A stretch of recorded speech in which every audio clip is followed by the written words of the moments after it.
looks good. Hello and welcome to another episode of Candlekeep Mysteries. We are the Rollers of Fate, and I take the reign once again. I am Dungeon Master Mo, and with me my co-DM Cisco. Uh, Yo. uh, and as always, with our wonderful players, we'll go them one by one. Let's pick Lucky. You go first. Ah, not ready for this unusual ask. I'm Lucky. I'm going to be playing Gray, the rogue fighter. I'm also going to be taking a nap very soon. Uh, Aki, why don't you go next? Hi, I'm Ross. I'll be playing Dragonborn Divine Soul Sorcerer Aki Flammacasti, who had a borderline mysterious disappearance recently, but came back just in time to almost kill everybody. Bruce. Hi everybody, I'm Andy. I'll be playing Bruce Lockwood, the half-orc barbarian and everlasting disappointment to his old man. Oh, Not my dad, Bruce's dad. I'll make that clear, okay? Me and my dad get on Be very well, clear. thank you. I'm not overcompensating.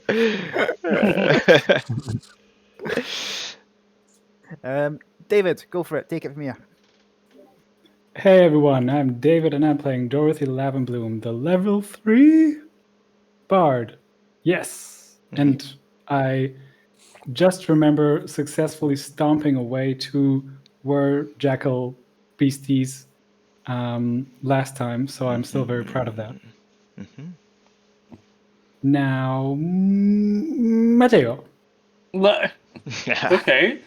Hey boys, I am Matteo. I am playing Morkor Firebrand, a level 3 dwarf monk who is just trying to figure out his place in the larger world of Exandria.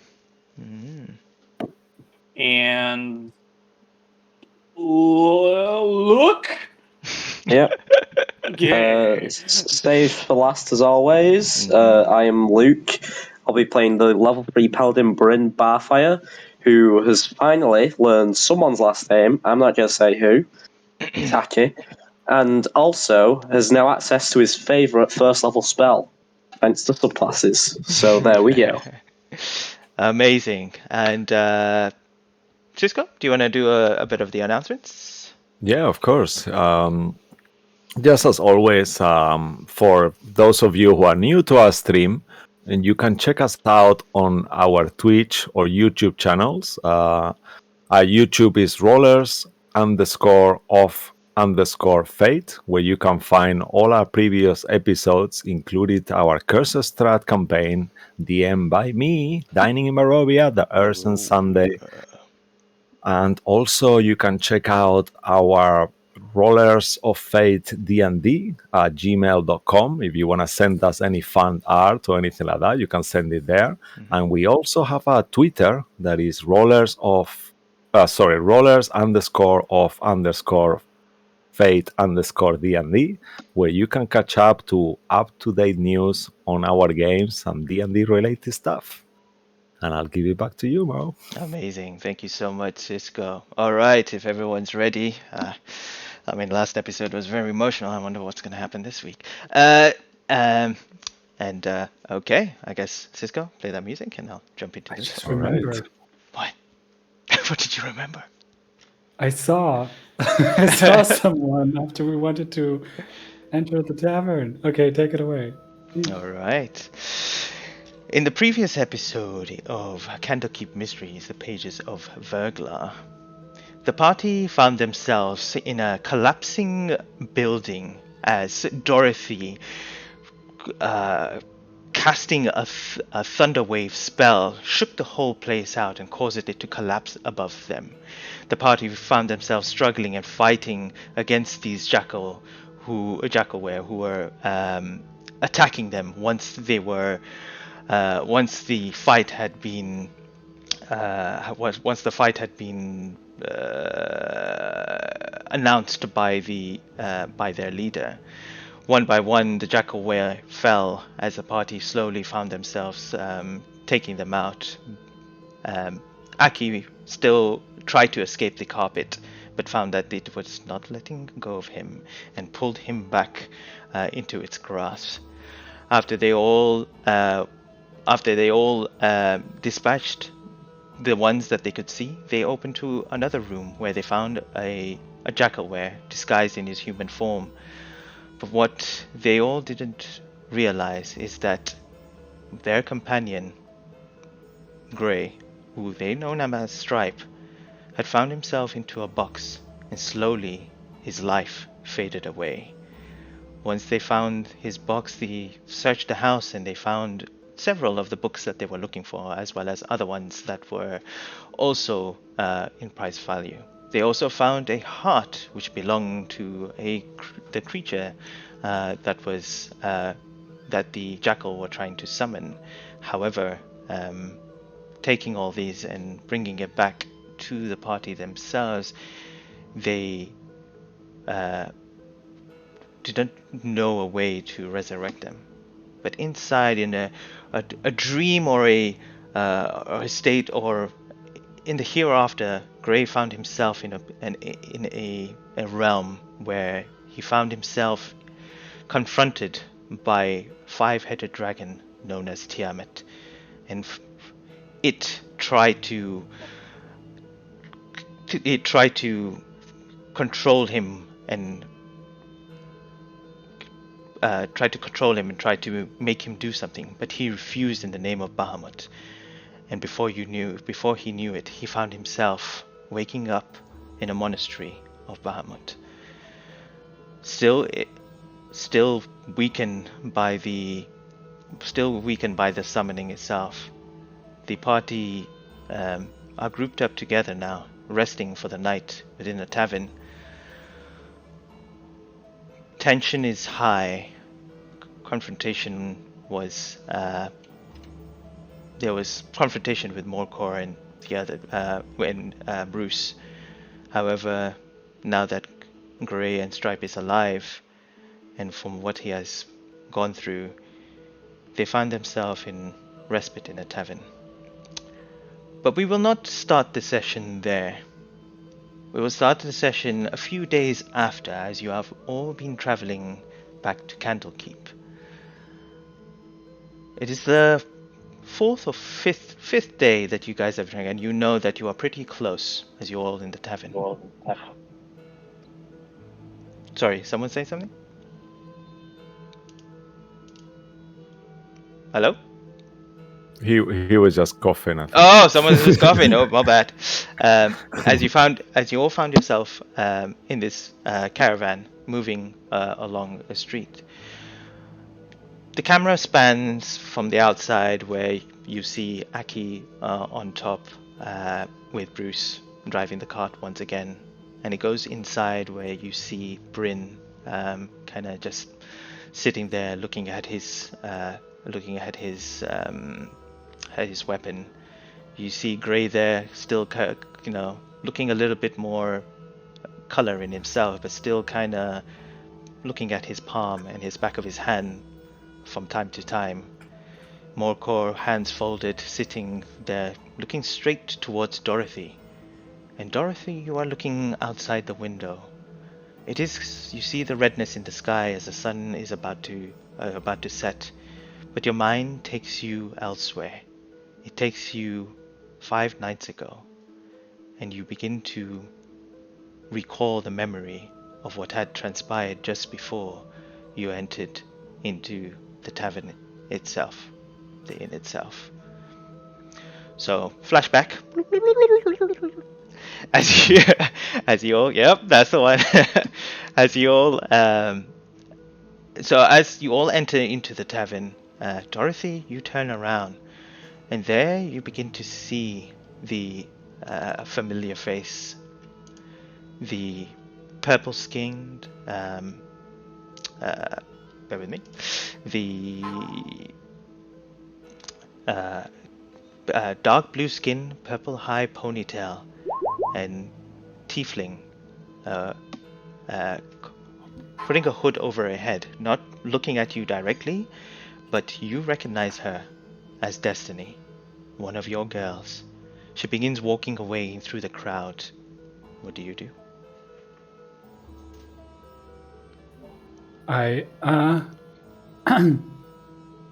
Destiny? Your words fall on deaf ears. She does not turn. You see her walking away in through these crowds now. I'll call into the tavern and say, "Just a moment, I'll be there in a second," and run after her. All right. You begin. Okay. You begin dashing after. You see her moving left and right, moving through past these people as if they were not even there.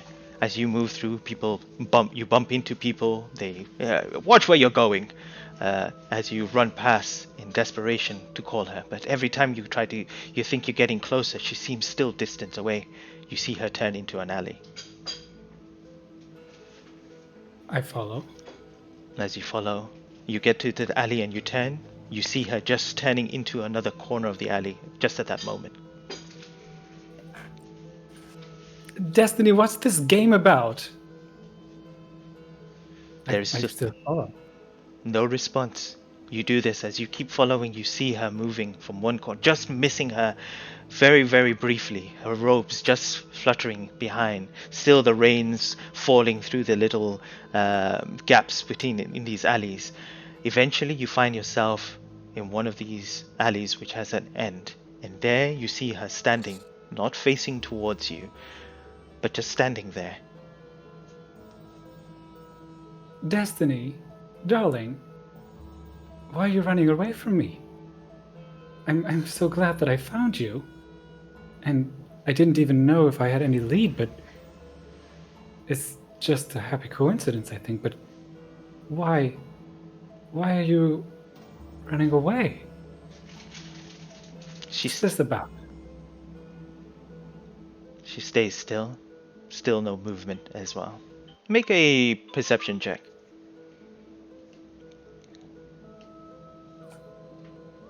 Oop. Oh, natural 20. Oh, wow. Ooh, Alright. nice. Something about this is very strange to you. You see the rain dropping through this, and then you realize the rain is actually almost passing through her, as if she was not real.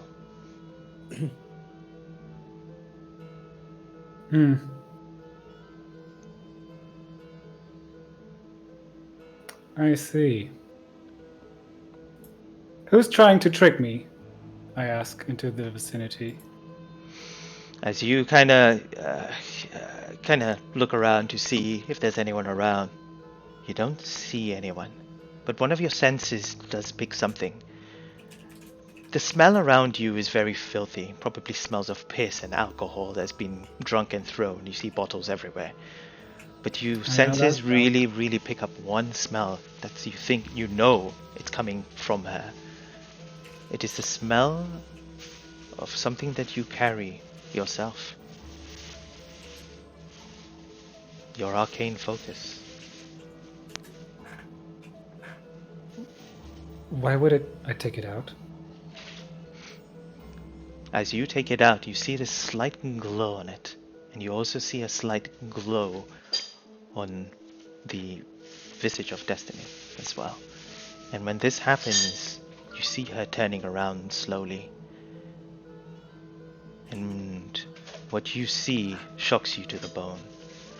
You see her throat slit, her wrist slit, and blood pouring out. And as she looks at you, she says, You promised me you'll always look after me. And you see just there, the blood flowing down her robes, down these cloaks, just flowing onto the floor.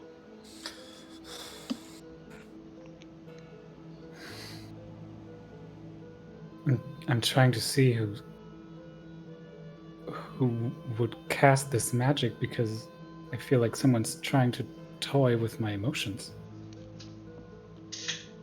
as you stand there and you see this and she said it, slowly you begin to see her flaking away like small little torn pieces of paper of some sort, just burning and flaking away.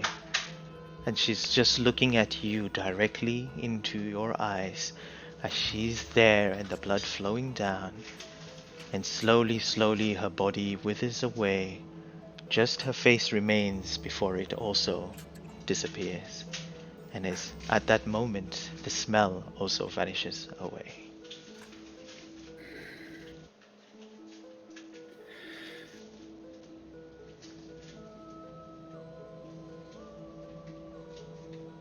I don't think this was the real you. Whoever is doing this, I don't appreciate being toyed with.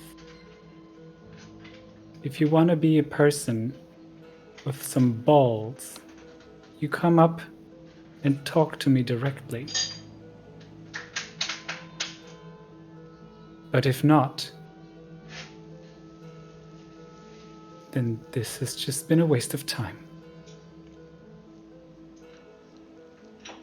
And as the camera, and you say those words, the camera pans away towards the sky, through the clouds and into the rain, and we return back to you in the cart, looking outside the window as you all continue your journey towards Candleton. You know that you're still a few hours away. However, what I want to ask is, what have you all been up to in this journey for the past 5 days? Before you even anyone starts speaking, can we change the music a little? Have it a little bit more ambient? Cisco? Thumbs up from Cisco. Alright. Yep. Coming Amazing. up. DJ Cisco. Oh yeah. 1 second, I think. Oh, that sounds actually really good. DJ Cisco, I like that. No, that was too somber. Sorry. Yeah. Go I ahead. Get right. I get partial rights to the name DJ Cisco. Copyright claim. Amazing. 1 second, I think Yeah. I've frozen people on the stream, but I'm picking everyone up now. Luke's, yep, everyone's there, apart from Cisco. I'll grab your Cisco now too. Yeah. And we're all I back. am maybe. Cisco has a nice smile when frozen. Look at that. It does, doesn't it? He is buttering up the DM. The wrong one though. Oh, Mo, have I told you how great that headset looks on you? Oh, thank you very much. Anyway, I will leave it up to you guys to tell us what you guys have been up to for the past 5 days on your journey back to Candlekeep. I think Grey should go first, or Stripe, sorry, unless he's revealed his name in the meantime. So on my first day, I guess I'd like to pull everyone in. Like, could we say we found like a tavern or something, or like an inn that we're staying at? That could be the first night, yeah, when you all return back. Okay. Mhm. I'm gonna wait till we're all sitting together, and I'm just gonna look at them and just tell them, I haven't been entirely honest with you guys.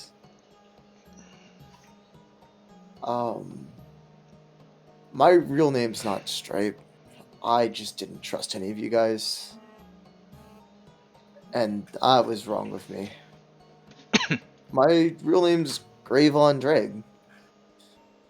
I actually work for that Church of Bahamut you guys took me to. It's a good thing we took you there then. Yeah, kind of. I might have to owe them more later as well.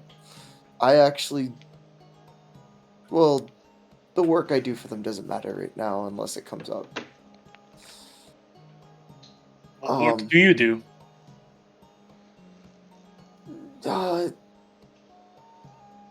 We'll just say that I'm trained with these weapons for a reason for right now. Even a church has folk who protect them. And he looks at Bryn. And which one of you Who was the one that helped bring me back? We'll talk you there. I think it was a group decision. Or a group problem, I guess. Well, in that case, then I'm gonna look at the. I'm gonna shout to the innkeeper. Innkeeper! Yeah, what do you want? I'm gonna slam down 5 gold on the table. I want the best alcohol for all of us. And just keep the drinks coming. Oh, this is gonna be a good night. I could really do with some fortification. I'm pretty tired. He takes the gold I'll have immediately. just a couple of glasses of water, actually. Nonsense! You come on, man. It's you need to party. You're a dwarf. I hear you guys can drink a lot. I think you've known me for long enough to understand that I'm not an average dwarf, my friend. Speaking of which, I also wanted to ask you. I'm gonna slam one drink down right now. Morkor, how Yes. come you didn't speak Dwarvish to was it Bruce that yelled at him? Yes. Bruce How said come to you greet didn't? him. How come you didn't reply back to him in Dwarvish? Well, it's the case that I had nobody to teach me the language as I grew up. That's why. Do I believe him? Make an insight check, and Morkor, you can do a private persuasion or Okay. deception check to the GMs, and then I'll let Good you. luck.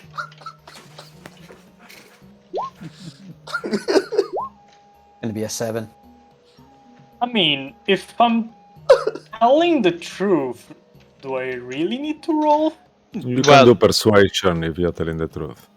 It's the fact that for him to believe you, even though you're saying it, Okay, yeah, makes sense. does he trust you? Or you could just, no, actually roll it. Yeah. Okay, Yeah. I'll try. Persuasion. Persuasion. Natural 20.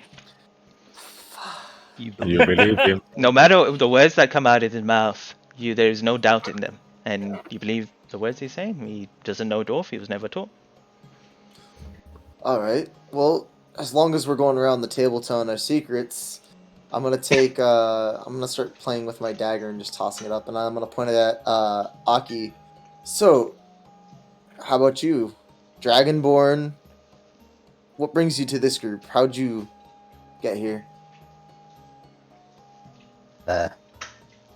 We, Bruce and I, Hello. tend to be in the wrong room at the wrong time. Sometimes we haven't chosen those rooms. Yeah. I guess we won't go into the incident with the trial, but we can just say we get into some trouble, and Trial. we have to make certain agreements to get out of it sometimes. I'm gonna slide another drink towards Aki. You know, they say the more you drink, the more the truth comes out. Tell us about the trial. First, you said you worked for the church and you're armed, and I have a little history with Baldur's Gate and armed church members. How long have you been there? I'm gonna slam another drink down. Every time you drink, it hurts. Your body still hasn't recovered from this this ritual that was cast on you, and you think you're just doing it normally, but it hurts every time you drink. I'm gonna try my best not to show that. 'Cause Okay. I don't want them to worry. Okay. Can any of us roll insight to see if this happens? Sure. Whoever wants to roll an insight, you see him just I mean- downing drinks. Am I allowed to Again. fight with perception? You would hide it with deception. Deception. Can I also say I respect the hustle? Thank you. Got 15. I probably don't see Nat- anything. Just 6. You definitely do. You can see that he's looking like shit, There's a even though he's pretending. there is a moment he drinks the first one, you think, oh, he seems fine, but the second one, when he tries to lift it, you see him struggle a little before he kind of adjusts his seat and manages to lift it to his mouth again. I can help you with it, and he just sort of pours it into your into your mouth. There you go. Oh! There you go. That's how it's done. Thanks, Bruce bro. Bruce Thanks, grabs Bruce. one and looks to Aki and goes, "Skull! I learned that one from Aki." And pours it in his throat. All right. So, yeah.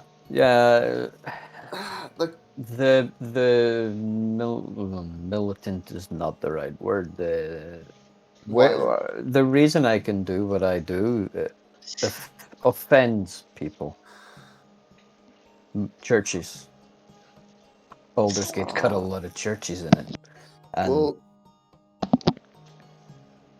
you won't offend me that much. Like I said, I work for the church, but it's kind of complicated. It's Yes. not that I don't want to tell you, it's just that it's even...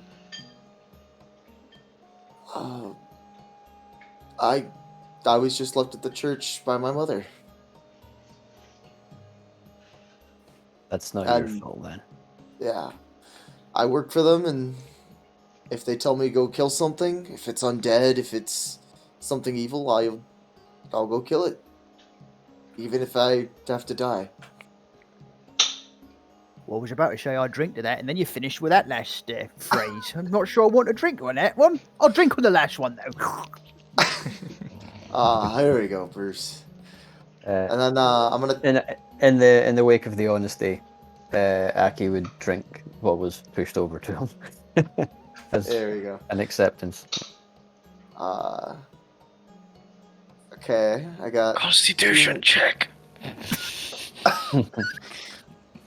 Do you want us to do a No, constitution no, check? you're not yet, not yet. I'm just saying. Keep drinking. Okay, again, I'm gonna do another trick in the air again, and I'm gonna take my knife and toss it up and then try to get it to land in front of Dorothy, but not in front of her plate or anything, just to land in front of her to make it look cool. How many? Just I'll jump in. How many drinks have you had at this time? 2. Yeah. Make a dexterity check, just to see how so sorry if I successful you stab are you. in your trick. I'm so This is sorry perfect. if I stab you. Just a regular dexterity. Yeah, you have Yeah, disadvantage though. I was going to say Aki would try and catch it with Mage Hand. Just to Oh, show I'm off so sorry, Dorothy. equally. Did say it before the roll, but it's up to you guys. Wait, hold Oh, on. it's a 5. I Yeah. have a question. With my You can danger get it. sense, I know it's a bullshit way of using it. Can I go like, no, and catch it? You want to catch it? Yeah, I've just because of danger sense. I know that's not how it works, but I thought maybe you'd let me fluff it. Yeah, sure. Make a dexterity saving throw. Why not? Please save Dorothy. I just wanted to be cool. Do or catch it? Yeah, you catch it. You see that he overshot it, and it kind of spun in the air. And he's expected to land on the table in front of him, but it was actually going towards Dorothy. She is not paying attention to anything at the moment, in her own thoughts. But you see it coming, and you instinctively just reach out and grab it, and it is in your hand. Boy. Sorry about that. So, like I was saying, yeah, Dorothy, how did you find this, merry bunch of group of friends? Mm-hmm. Oh, Are you okay? Do you need a drink? no, it's okay. I'm fine. I'll slam a silver piece on the table for another drink, and then push towards Dorothy as well. All right. I take a sip. A sip? That's okay. That works.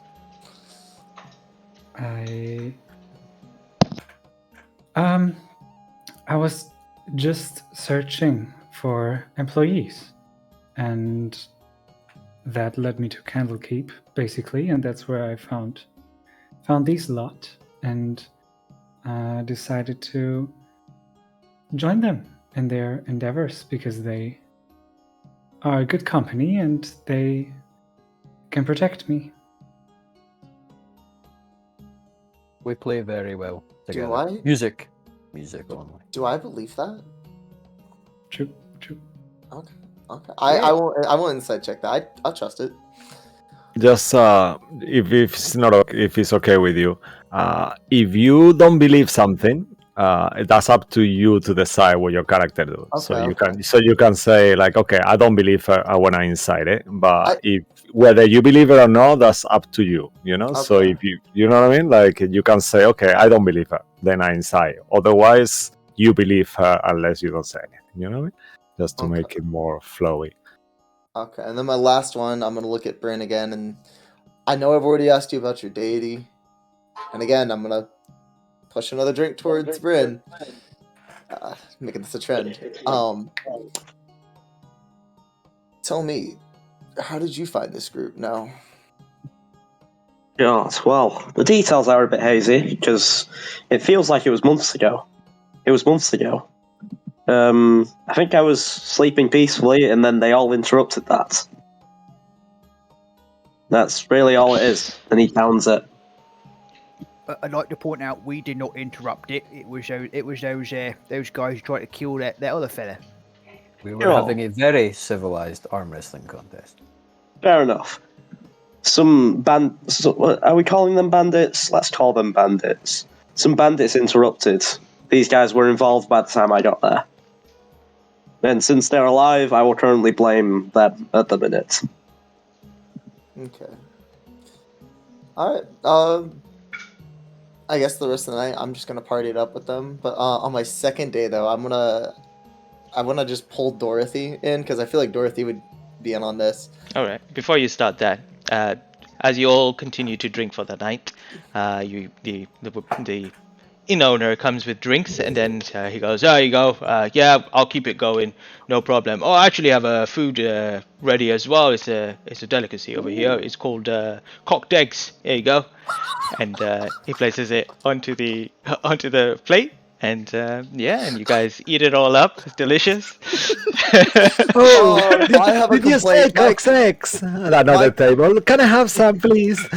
My cocked egg's a little runny over here. It's a little raw. All right, I'll sort that out for you. I'll get you more cocked eggs. Anyway. I like my cocked eggs real hard boiled. Oh, it's salty. It's real salty. Oh, the more salt the better. I need the protein. And as you all rest for that night, in the next morning, you guys actually head off to this travel towards Candlekeep. So this is the second day now. So as you are traveling towards Candlekeep, carry on. Can I only do one? If this is going to end day one, I want to do one thing before. Of course, it 100%. Yeah, go ahead. So I imagine that we passed our night rest at the inn, I suppose. No, actually, there was a tavern. So I don't know if they actually had places to sleep in. Yeah. This place is Okay. Before, as we are heading to our beds, to our rooms, I want to wait and try to get Gray in Morena. I'm gonna try to take him for a more private conversation before going to bed. Gray, you hear a knock on the door. Oh my head. Yeah. Oh, Morkor! I'll pull him in. Hey, Gray, how are you doing? I think I see that you're a little. Can you talk? Are you fine? Yeah, no, this is the usual for me. I'm pretty comfortably drunk right now. Well, I need to talk to you about something, if you don't mind. If you want to give me a couple minutes, won't take long. I'll get a little more serious faced right now, and what is that? If you didn't, I'm gonna close the door behind us. Mm, You see, I don't think this was addressed with the group after you came back. I was the main responsible for what happened in the house. We had it. We had a deal, but I let my resentment get ahead of myself. And that's why we got into a fight, and eventually led to what it led. So I wanted to say I'm sorry. Don't worry about it too much. I thought I could take care of it myself, and I actually snuck off on my own to go into another room, and well, after so many years of taking care of myself and fighting, I thought I could take care of myself again, and you know what? This isn't a bad group we've got here. So, Well, that only time will tell. exactly. I would like to stay with this group for a little bit longer and see where it goes, maybe. Maybe we'll find more coin and have more nights like this where we just drink. Yeah. Maybe I will stick to the group too. Yeah. I have a couple of business to attend to. Yeah. Can I make you another question?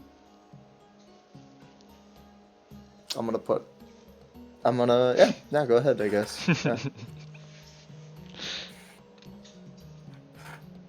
How was it like beyond? Did you see anything? Like, did you feel anything?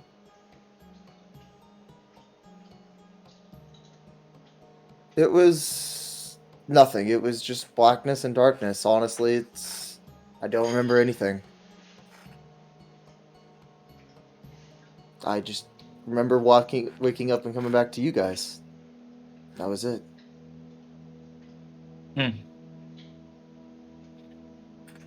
Well, maybe the gods have other plans for us. I'm gonna pat Maybe him they do. on one shoulder. That is all. Thank you, Marco. I'll be going. Have a good night's sleep. You as well. I'm gonna I'll let out. once he leaves the room, I'm gonna look at the back of my hand again and then go back to my bed and just pass out. when you look and you close the door, you feel this. You just you couldn't tell him. It was so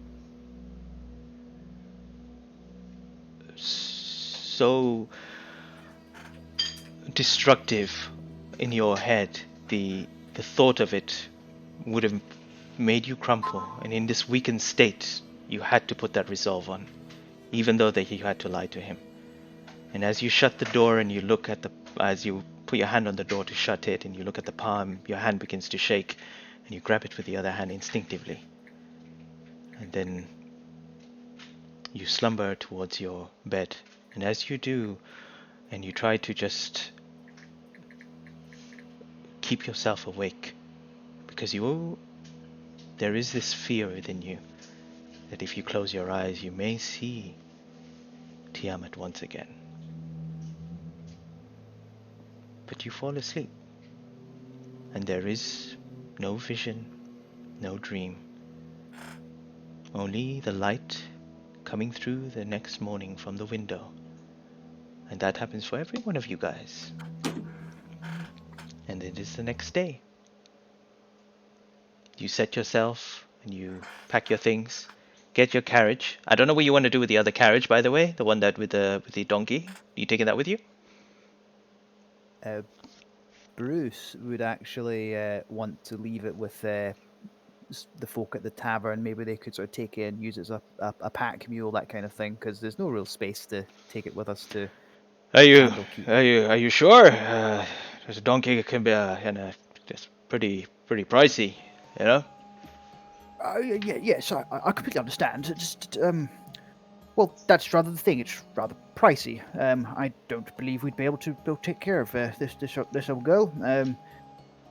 Honestly, we got her from rather unsavory types. I'm not sure they were taking the best care of her. And you seem like a respectable fellow, respectable establishment, and All I'm right. sure you could find some good use for her. No problem. I'll take care of it. And if you ever return to Candlekeep, I'm sure you can take for a spin. You know, use it to travel if you have to carry any heavy loads or anything. But okay, I'll take good care of her. Right, that's very kind of you, sir. Bruce will shake his hand. All right. Thanks for lodging with us. Take care now. Very welcome. I'm assuming as well. As you're about to leave, make a perception check. Just on the as you look back into the stable, after he shakes your hand. Okay, perception. Piece of shit. 21. You realize as you look back past him that the stench of the stable is really strong, and as you look behind him, you see all these animals look quite sad, and the place itself is not really that well looked after. Really? Upon seeing this, And the Bruce donkey kind of like blinks with the long eyelashes and look at you as you're leaving. Seduced by a donkey. Upon seeing this, Bruce will turn to, sir? Sir? Excuse me, sir. Oh yeah. Sorry. Yeah. I couldn't help but notice, and I wish I noticed earlier, your stables are in a dreadful condition. Oh yeah. You see about that? I've been meaning to fix it up, but coinage wasn't here. But obviously, after you guys have paid me a pretty penny, I'll make sure that this is up and running well and get these beautiful animals. And he slaps one of the horses on the side, which kind of, you see the horse itself kind of buckle to the side a little bit. Get it all fed and nice. Don't worry about it. I'll take good care of it. Sir, Huh? I am only going to say this once. You will get these animals fed before we leave, and I want to see you cleaning the stable up before we leave. And I'd like to intimidate him. Roll an intimidation check. Yeah, this large half-orc just looms over him, and he doesn't give a shit. What did you roll? Oh shit. Am I missing something here? Are you some sort of royalty or something? Because clearly, if you are, this is a piece of shit. And I gave you my hospitality to stay here. Gave you a space for your donkey and your horse. Kept your carriage nice and clean, didn't I? Yeah, there's no muck on it. There is muck on it. And and you're treating me like this. Listen. I'm going to give you the count of 5 to leave, or I'm going to call the guards. I believe I'll be taking my donkey back. Good day, sir. I grab the donkey, and I just take the donkey off him. Good day.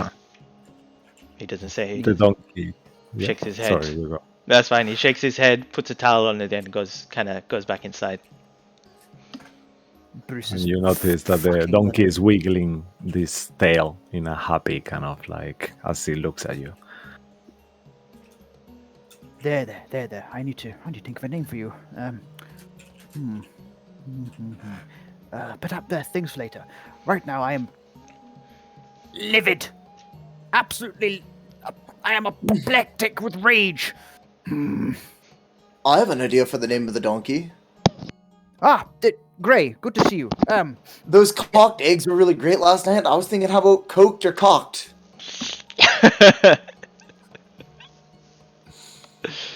I just couldn't help thinking about, like, I looked at the donkey and I just thought about the eggs, and, you know, he kind of reminds me of him, doesn't he? Well, but first of all, this is a she. Oh, coquette! I was actually thinking we call her Egg. Egg? Ah, I guess that works too. Yes. And everyone, I do not wish to stay in this establishment anymore, and I'd not like to come back here ever again. The animals here are taken dreadful care of. They're weak, they're underfed, they're filthy. That knave is a knave. Bruce, are we adopting a donkey? Why do you say that with such judgment in your voice? I mean, it's more useful than the wolf. Okay. It was a dog. Wait, there was a dog? No. Yes, it was. Okay, we're not getting into this again, Bruce. We can keep the donkey. It looks like it really is a donkey, so that's an improvement. It can carry something. I'm sure it's useful. We're building our own caravan after all, and you know I'm a big fan of stuff like that. Absolutely, and it's certainly a donkey more likely than that toad you told me to go and pick up. I apologize for that. If I didn't know it was a demon. It looked like a frog.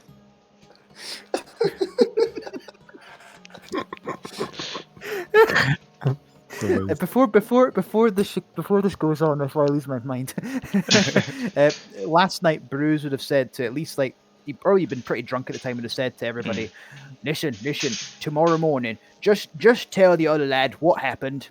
He's gonna have a lot to process. All right, now I'm gonna go and pass out on my bed. So I'm assuming people would have told Bruce what has happened since shit went down.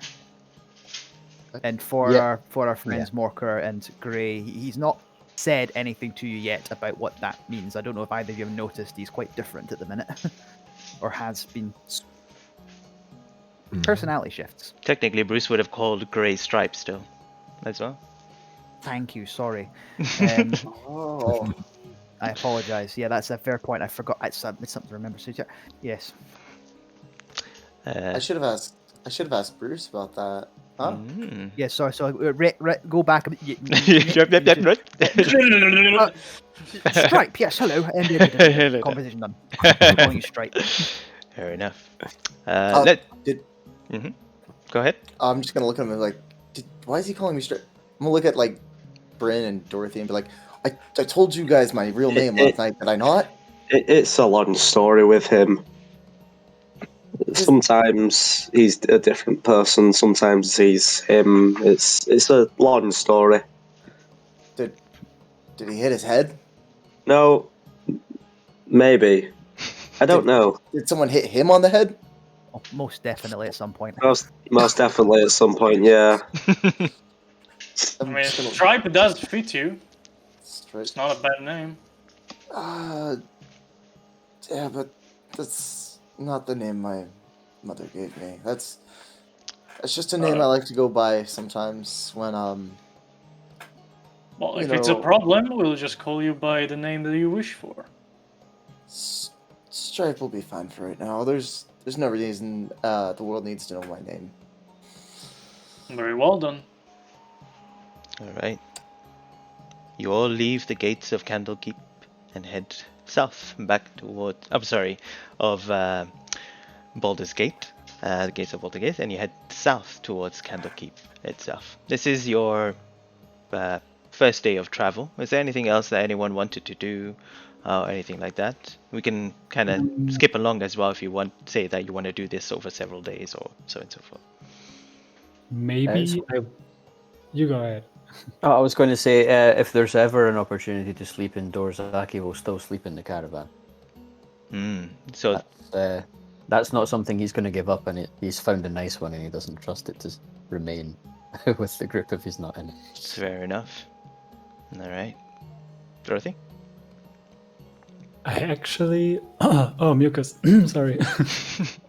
I actually wanted to find a tailor still in Baldur's Gate to fix up that rancid coat. I mean, that magical coat that still needs a little, just some finishing touches. Do you go to the recommended tailor by Bashim? Yeah, I think so. Okay. Do I even have any gold left? Nah. Not really. Not really. I might have I might have to ask Bruce for another allowance. Yeah. So probably, I mean, let's not make it too long, but I would, slide up to him in the morning. Hey, Bruce, Oh, darling. Hi, my lady. Hello, Dorothy. Good morning. Good morning, good morning. Looking stunning as ever. Speaking of stunning, not so stunning, this coat right here. Oh, I Remember, agree. It's dreadful. yeah, we still have to fix it, but currently, all my finances are back home. I think you know what I'm trying to ask. I still have to get to the tailor, and it is of utmost importance for our group, not only functionality wise, but as an aesthetic presentation, if you will, that this coat be properly tailored and dyed, so that I can wear it with pride. Bruce looks at the coat. He nods sagely. Look, Dorothy, my dear, this coat is an abomination. It is our greatest mission of today. Follow me. Actually, where's the tailor? Follow me, and I take him to the You On a side note, can I just tag along because I want to get my shoes fixed?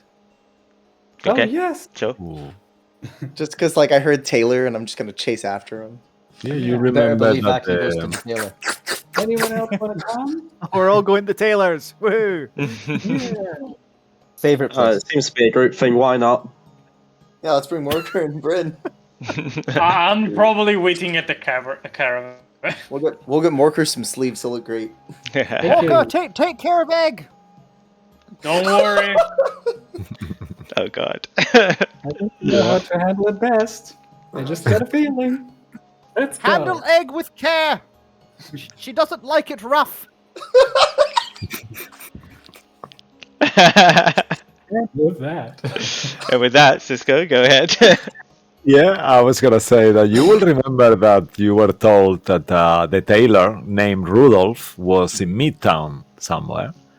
So you were in Hightown before, where you were doing your shopping montage. So you could, if you make a couple of survival checks as a group, you'll probably find it if you want to. Would my wander a feature help with this, or is that just for the wilderness? It's only for the wilderness, but maybe if anyone's an urchin or something like that, then they would find it much more easier. Sure. Perfectly in character, Aki rolls a natural 20 and can but smell a tailor at 100 yards. I am lost in space. All right. How many natural 20s are we? Like, we almost has like one each. Gray, you will have advantage because you know Baldur's Gate quite well. Oh yeah, okay. Yeah. It's okay. I still don't know. Oh my God. All right. Oh my god. I'm just blindly following. Oh my God! Just blindly following. I'm having a bad hangover right now. What's the Yeah, odds of that? yeah. Is it 1 in 400? All right. As you all, from time to time, you give different directions. But Aki, you've been in the city before. You know Midtown quite well as well. And as you kind of take them, you eventually find the. Is it Rudolph? You said, Cisco? Yeah, Rudolph. Rudolph the Taylor. yeah. You enter into the tailor, and there you see a halfling with spectacles in his hand.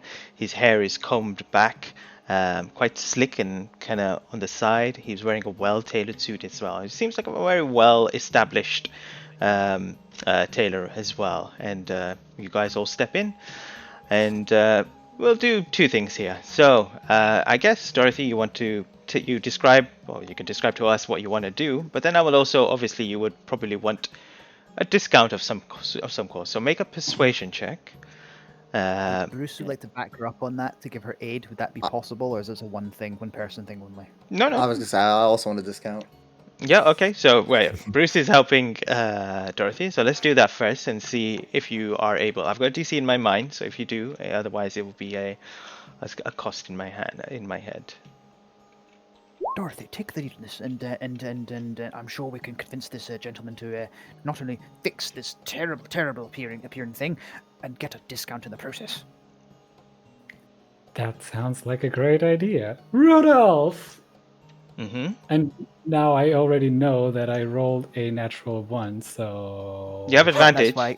Yeah, I gave you help. I have advantage. Okay, that's good. That's good. Welcome to my side. Okay. That's better. All right. He tells you that the normal price, especially for dyeing up this magical item, is going to be 10 gold. But as you have persuaded him, as well as Bruce's gestures with his hands, as he, he drops it down by 25%. So it's only 7 gold and 7.5 gold. 7 gold and 5 silvers. That's the one. I completely forgot. I was like, wait. Haggling, yes. All right, let me just take that off of my total. 7 gold and. All right. And great. What was it that you wanted to do? I want my slippers to look like boots. Okay. But I also want to be able to like hide a knife inside of them. That way, it looks concealed. Your boots or your slippers? I want my slippers. I want them to tailor them, cobbler them to look like boots, and I want to be able to hide a knife inside my boots. Okay. I want you to make me a deception check first. Ooh. 13. Okay. As you pass over these slippers, there is this eyebrows raised immediately. He takes them from you, kind of looks at them, and then looks at you, and then he of course.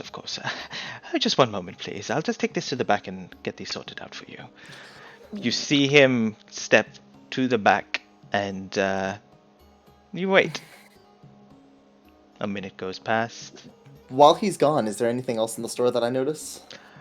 Amazing, well-tailored suits, attire for noble people, especially the ones that you saw in the higher district. Shoes, nothing. It seems like there's no like magical stuff around. There's magical globules that kind of make the place look much nicer, but apart from that, nothing too extravagant. He returns back after a minute as well, and he says, this will probably take me a few moments. Are you okay to wait here? I would recommend it. I would provide you with some tea if you would like. Oh, can I just ask, why did you take my slippers into the back? Oh, I wanted to see if I had the material because obviously these are just slippers. They don't really have too much of customization, and what you've requested is very, very difficult to do. So I just wanted to see if I have the material, which I do, of course. I want you to make an insight check. Yeah, that's what I wanted to do. 20. Time. You see him begin to kind of ramble a lot. And he goes, well, that's pretty much. And you seem a little kind of concerned, and then it clicks to you, and probably to a few of you as well. You are going to a person who is a friend of Bashim. I'm going to take my slippers back from him. They're in the back. Oh, in that case, I'm gonna push right past him. Excuse me. He runs outside. Guards! We have a thief here. Oh, bloody hell. I'm gonna run in and grab my slippers spider walking. All right. Do I see them? Yep, they're just there, sitting on the table. I'm gonna grab them, and then I'm going to put them back on. I'm gonna walk back out and be like, sorry, and I'm gonna run off. And as you run off, the rest of you are left behind. Dorothy, your garment's already done, so you pick that up anyway, as well. But damn it, Bashim. And unfortunately you couldn't get them customized, but you return back to your carriage where Morkor is sitting and waiting. Actually, before, Mhm. like, while this was like, I don't know, maybe while this is happening, like maybe Mhm, while mhm. he's coming back, I'm trying to feed the egg a couple of like berries that I found in a near tree brush. Mhm, Please let them be poisonous. Please let them. Make a nature check, unless you know which berries you're giving him. Care, shall I say? Okay, nature check. Oh no. Oh, it was about to be a 13. It's a 3. Yep. They look pretty edible to you. Do you eat one to check, or do you just give them Yeah. to her? Yeah, I do. All right. Make a fate roll. Dude, I'm about to turn like my character into my like actual intestine situation. Oh no. So just choose high or low. So,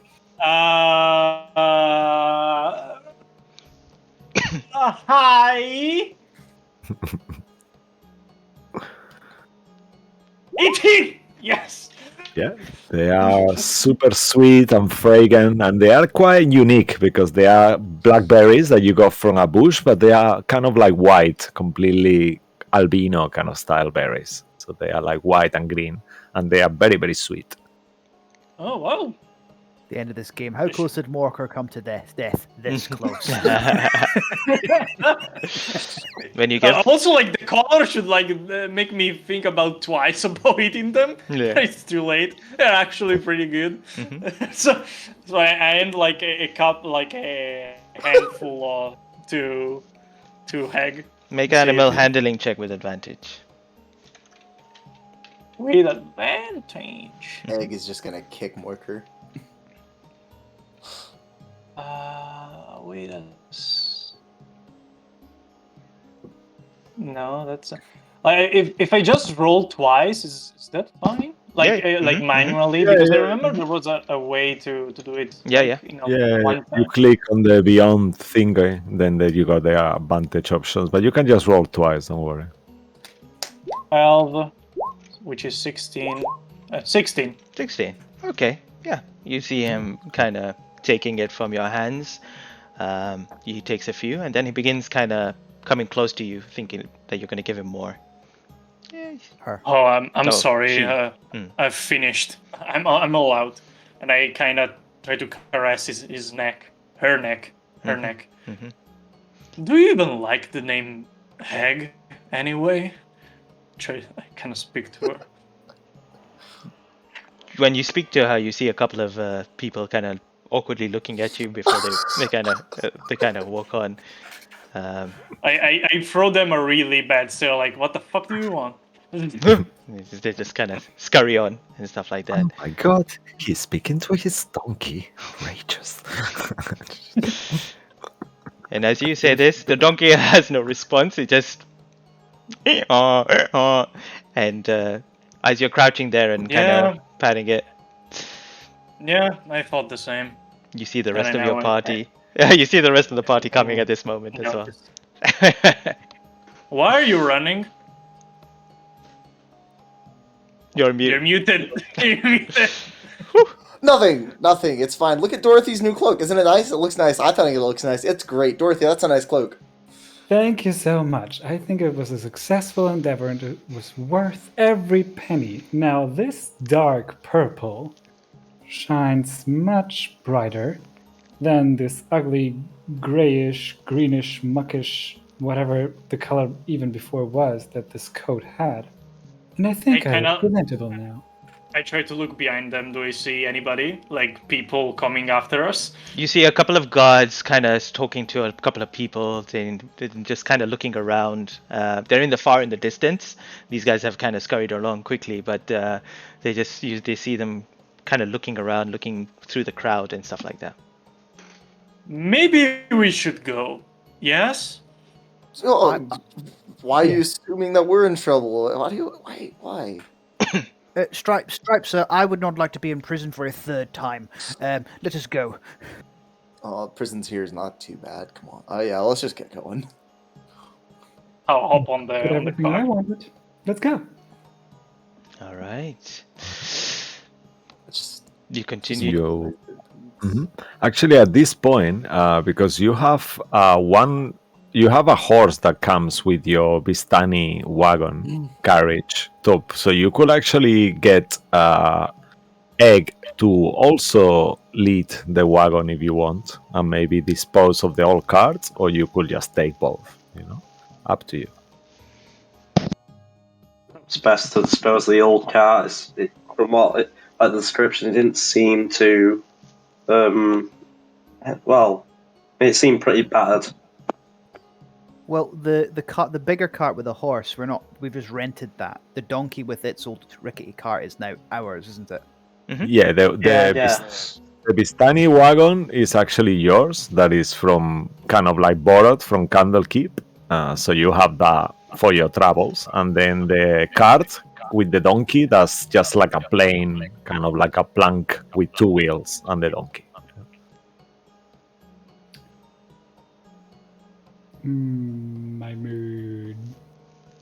Do we want two carriages? Well, the we've only got actual the one donkey. Yeah, the actual carriage it's Candlekeep's though, isn't it? Whereas this is specifically ours, so I wouldn't mind keeping this just as a maybe if for whatever reason they decide that Candlekeep doesn't want to give us a carriage. You never know. They were very quick to try and condemn us for crimes that they were not trying to accuse us of. So yeah. All right. Good point. So you I think keep having two would make Aki a little bit homesick, but would still want to do it. So I think Aki's probably quite protective of whatever, no matter the state of it. We'll take it on as a personal mission to make it shiny. Fair enough. Right. Right. All right. So. Okay, so 2 riders. I can take Egg. It's not a problem. Oh, you and Egg are getting pretty close there, aren't you, Morkor? You want a punch? Bring it on! No, I'm just gonna run and jump on one of the carts. All right. As you all begin your journey and set off to Candlekeep, was there anything else that you all wanted to do during this journey?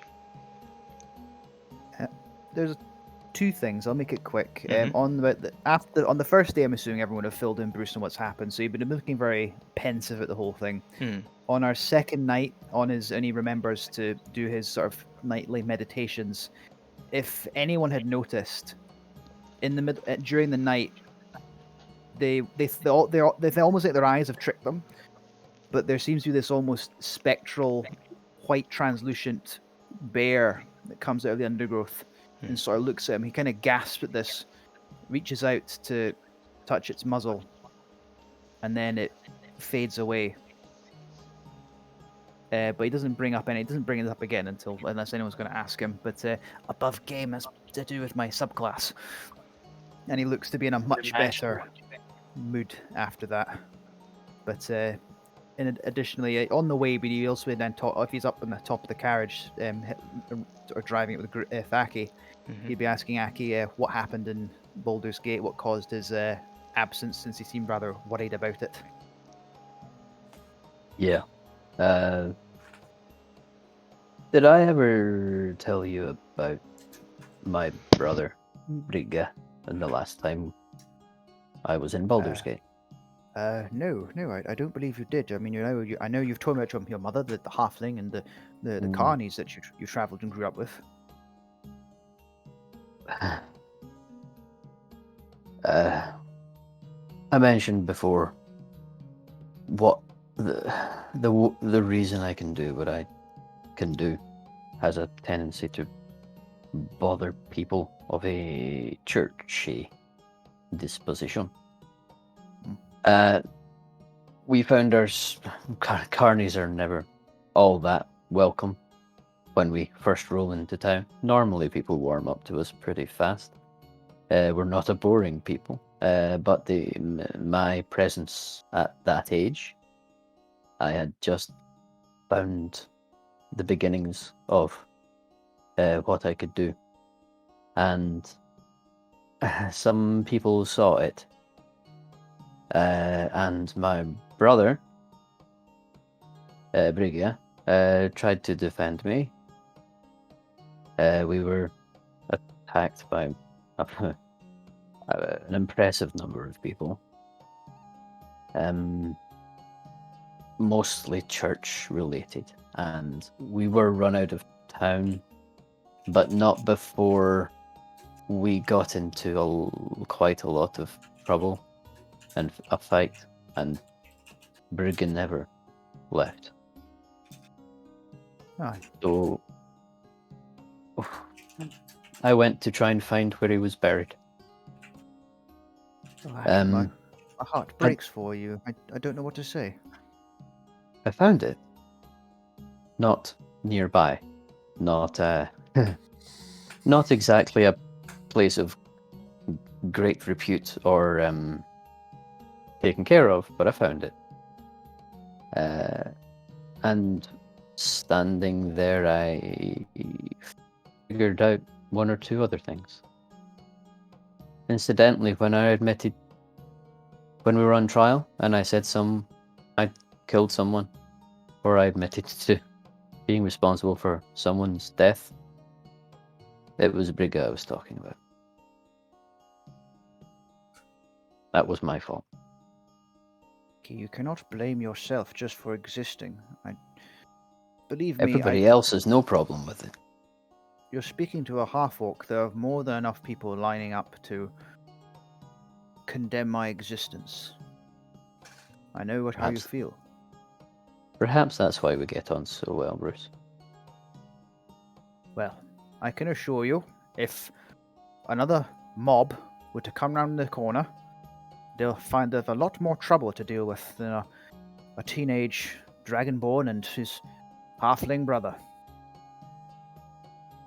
I did set the entire town square on fire on the way out of town. They bloody well deserved it.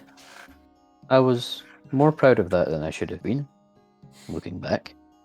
You have a history of this, don't you? Yeah. That's why it was quite close to the bone, I think is how you say it. When, on only my second trip to Baldur's Gate, another person with me died. Well, not quite. He got better. Apparently. Yeah. There are some questions. There are some questions hovering around that.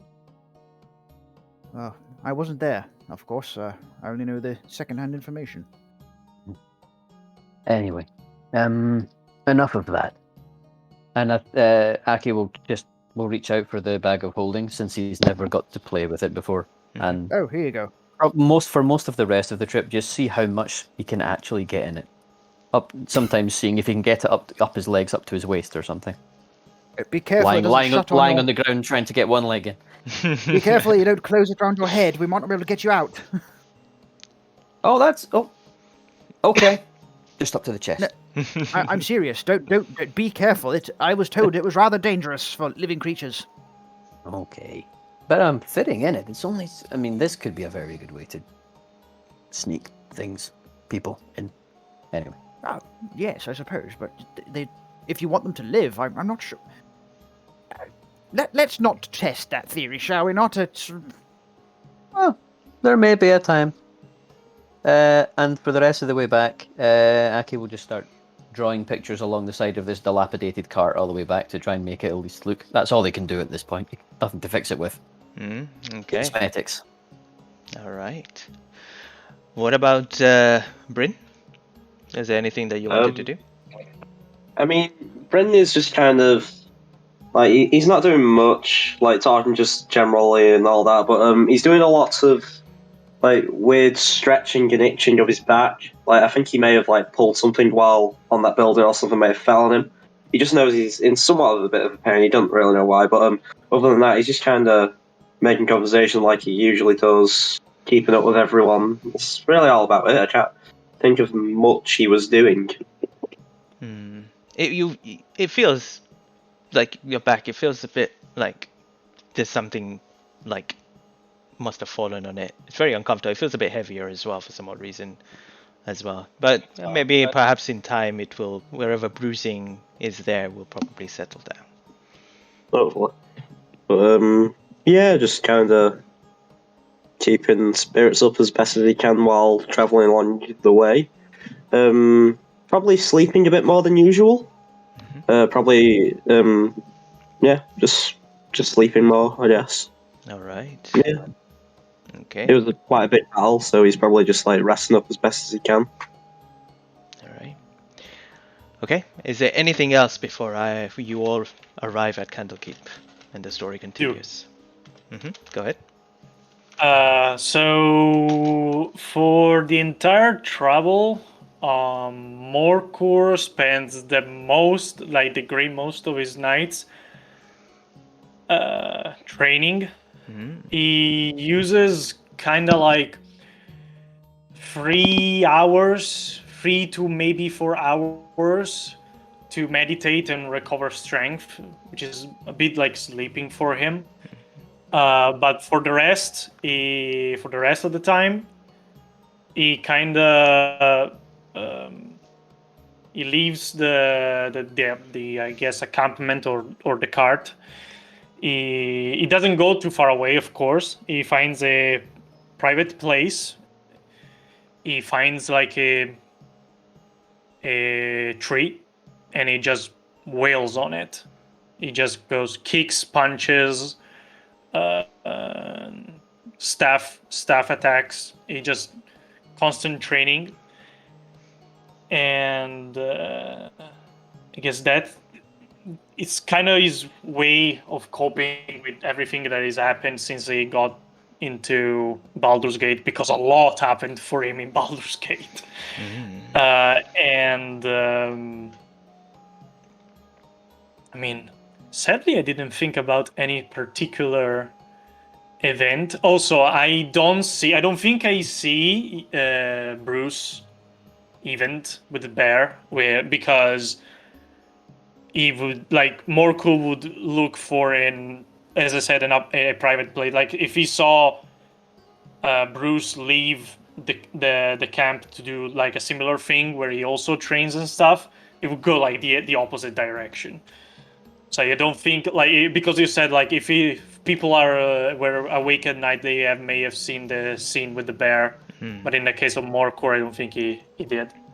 I mean, if you're curious, roll a perception check and whatever. I know it'd be cool if you did. It's up to you.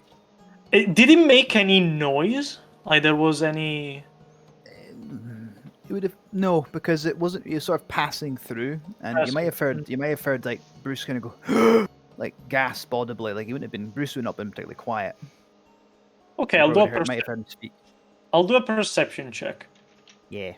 Yeah, go ahead. Do we all have to roll to notice it, or 12. 8 I mean, plus 4. if you're interested on it, you can roll if you want. Yeah, I'm easy, Ozzy. Otherwise, yeah, So I'll roll whatever. deception just to see if it, because he's not actively trying to hide this, but just see if it happens at all. Oh no, that's not. That's okay. I thought for a second the 4 was me. I haven't got a clue. Yeah, you are sleeping. Yeah. Yeah, why not? Anyone else? Okay, 1, 2, 3. Everybody got on the boat. Yeah. Would Bruce Bryn boy's really not. Bryn would have not subtle. seen it? Wanted to see it or see it? He was probably asleep. Sleeping as well. All right. Okay. So the rest of you, apart from Aki and Bryn, I guess you said you walked into the woods for a little bit, right? Before Yeah, you he didn't go too far. You didn't do You far. probably would have like, heard him and looked to see what was going on and maybe seen something through the undergrowth, and you would have seen what looked like a bear, and then Bruce gasps, and I'd say when I got above 15, probably hears him go, "Steel? Is it?" And then nothing. He stopped speaking at that point. All right. I would say Dorothy and Gray, you would have heard him speak and seen the visage of this whatever came out. Morkor, you would have just seen a flash of light in the distance of something, and then when you kind of walked towards it, you saw Bruce himself. But I would say, Flash of light. yeah. Well, you would have heard Bruce talking in the distance, not flash of light. My bad. Okay. Yeah, but you wouldn't have Bruce heard what he said. talking to a distance, it's way less, I guess, piques his interest way less. So Exactly. Yeah. I don't think he will investigate further. Mm. Also because it's kind of focused in his training. So yeah, I think I just heard you talk. Like I guess it's pretty silent by night, so somebody even talking, even if it's quite meters away, I could hear it. And that's the way he reaches level 3 in the Way of the Hand. All right. I would have looked to Stripe and see if he caught it too, and like raise an eyebrow. Yeah, I'm gonna just look at Dorothy and just give a slight nod like this.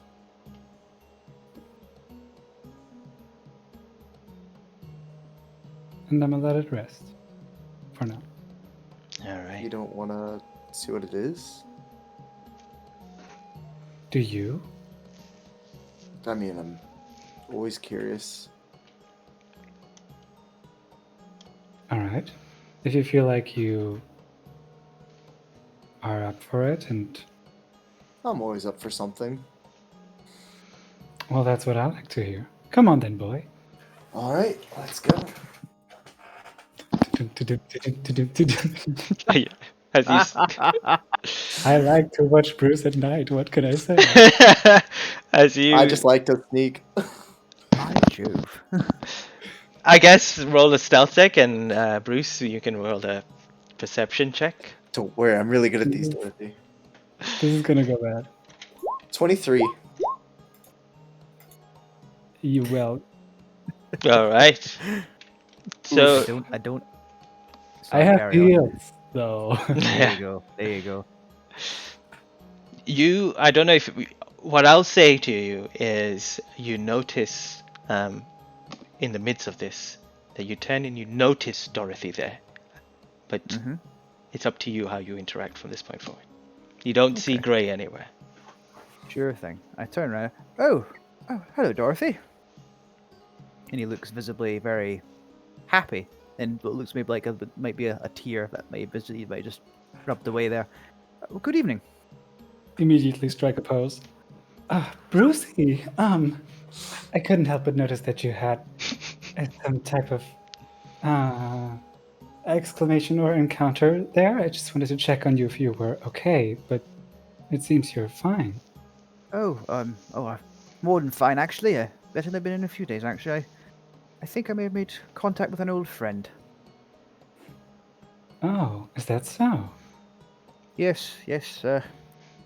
When I was a boy, there was this kind of silly thinking about it just now. But when I was a boy, growing up on my father's estate, there was this a bear, a black bear.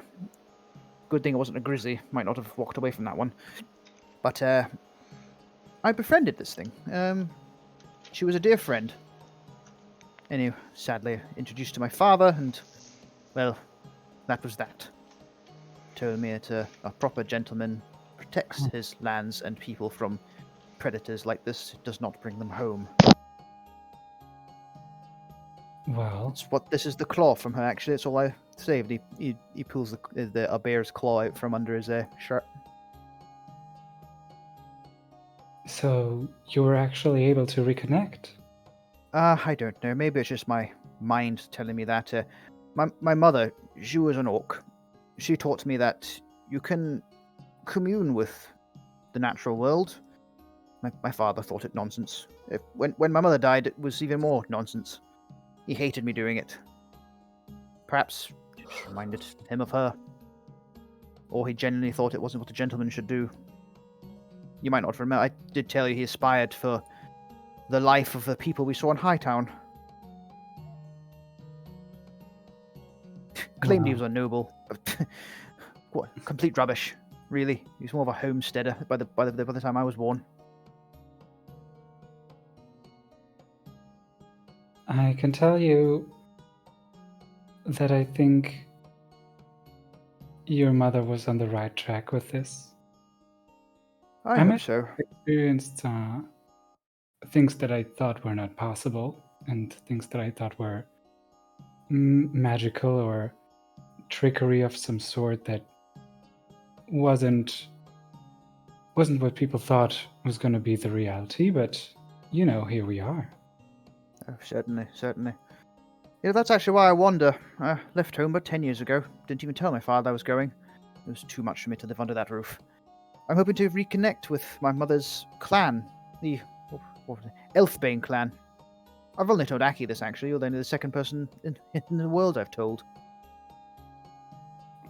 Well, I feel honored.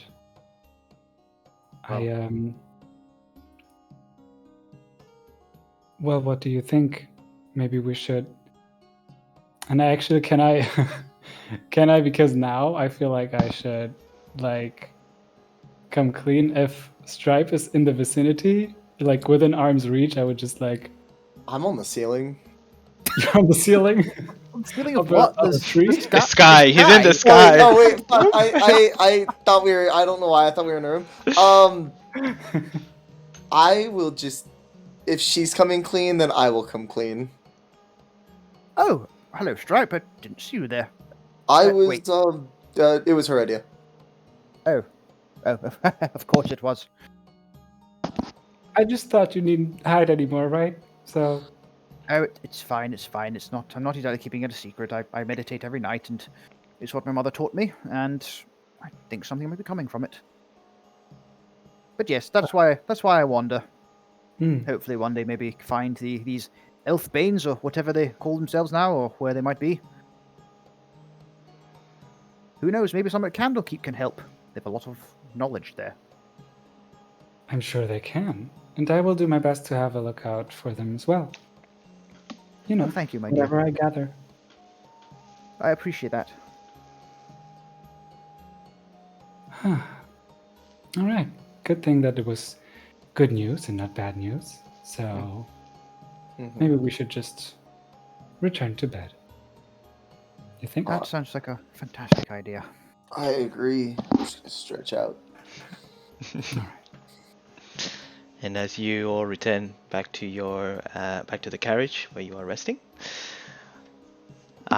we will skip to the day, or well, the night that you arrive at Candlekeep.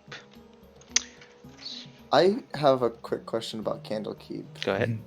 I just know what it's like. Thing.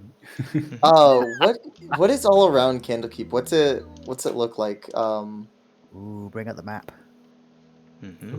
Are there shops around, or is it just a castle? So Candlekeep itself is on an island, which is kind of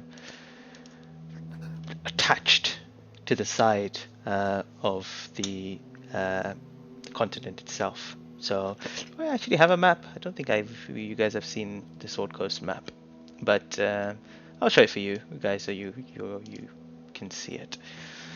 Oh God, can you zoom in? Yes. Yeah, I can zoom in. Yeah.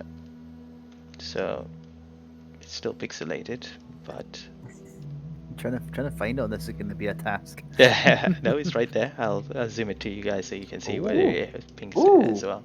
Nice. So you see it's still part of part of the land, but it is off the main island, and it's just this kind of protruding. How did I describe it the other time? I've completely forgotten, but it's just a high rise of towers and a massive wall that kind of surrounds it. You know that there are no like shops on the outside and stuff. What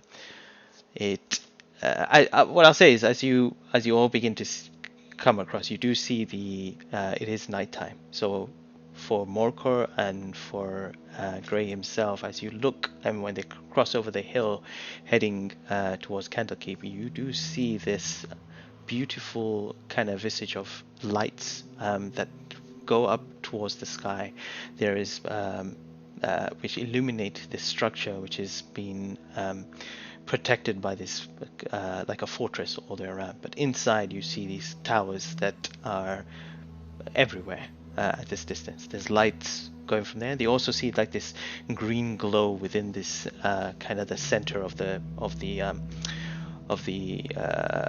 Candlekeep itself, which you don't really see from this distance of what is coming from. But you hear the sounds of waves crashing, so you know you're close to the ocean. It's the sea itself, and you begin descending down towards the gate itself. What you two also notice is as you approach, you are stopped, and as you are stopped, you see people with grey robes attend to you, ask you questions, and before asking, they speak to Bruce and Aki, who are in the front of this carriage, and when they recognize them, you see some sort of force field open up magically, allowing you and the rest of you to enter through past these two black gates, which open up as well, and you enter within Candlekeep itself. As you enter into Candlekeep, you see the cobblestone floor all around you, and I'll move it to this one. Oh, did I not move it to the map? My bad. I thought I did. I've done it. Don't worry. No, it's okay. Zoomed in quite a bit. I can't move. All right. As you enter, I'm not pinging anymore. You enter through there, and as you all kind of enter through, you are in the usual court, familiar for those that are around, that have been here before, but new to Morkor and Grey themselves. You take your cart towards the house of rest, towards the smithy and stables, and leave it there, and you return back to the house of rest. In the next few days that you guys are there, you find yourself meeting with Bria, who had given you this task of finding out what had happened in Baldur's Gate itself. She, obviously seeing that you have returned, asks if you had acquired any of the books as well.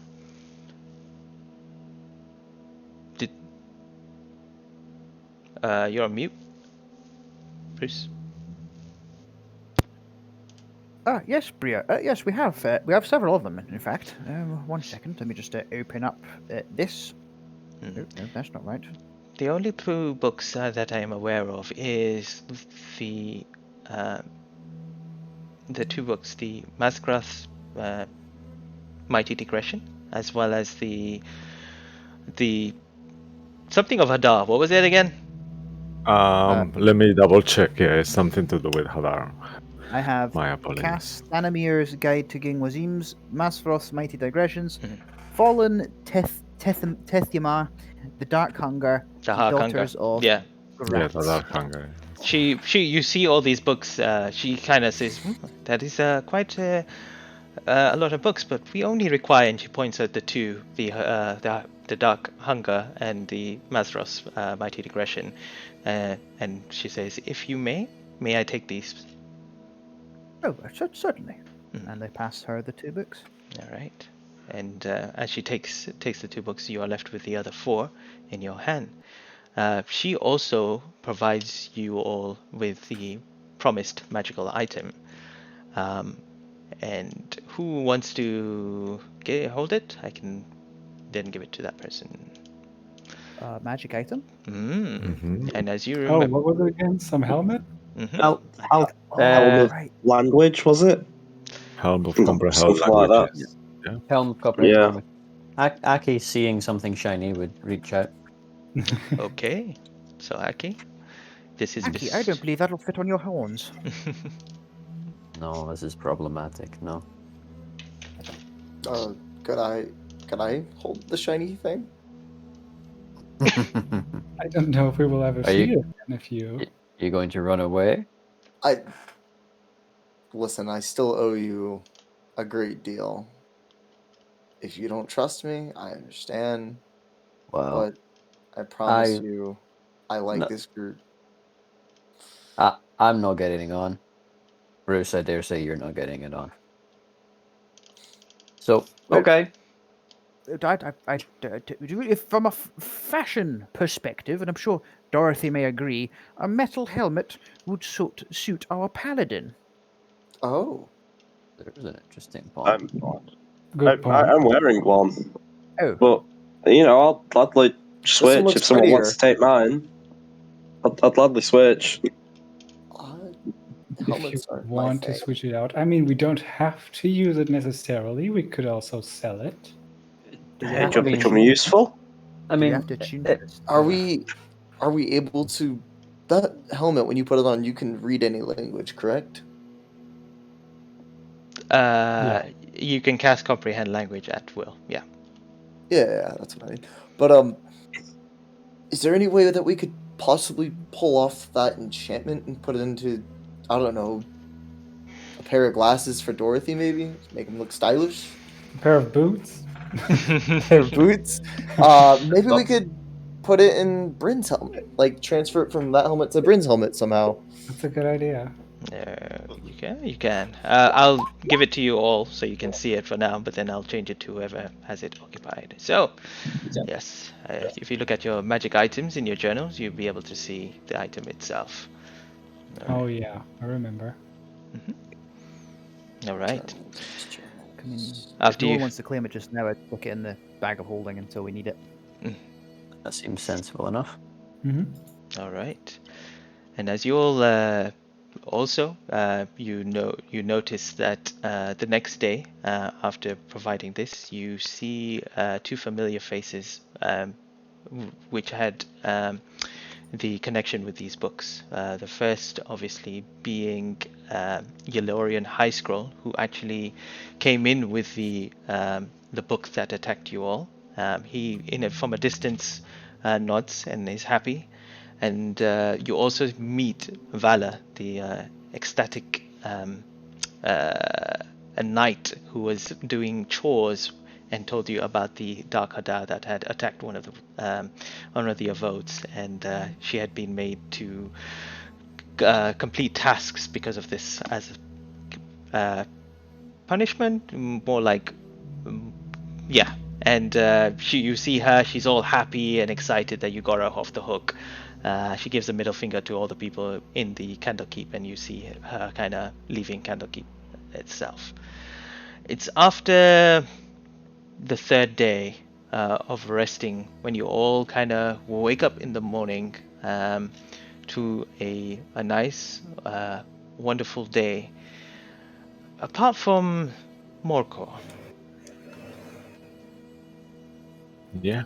Morkor, as the morning of this day is starting, the sun is rising on the sky, you find yourself in a very unusual place. The first thing you hear is like some animal sounds, like a neigh of a horse, and you are in a quite dark place,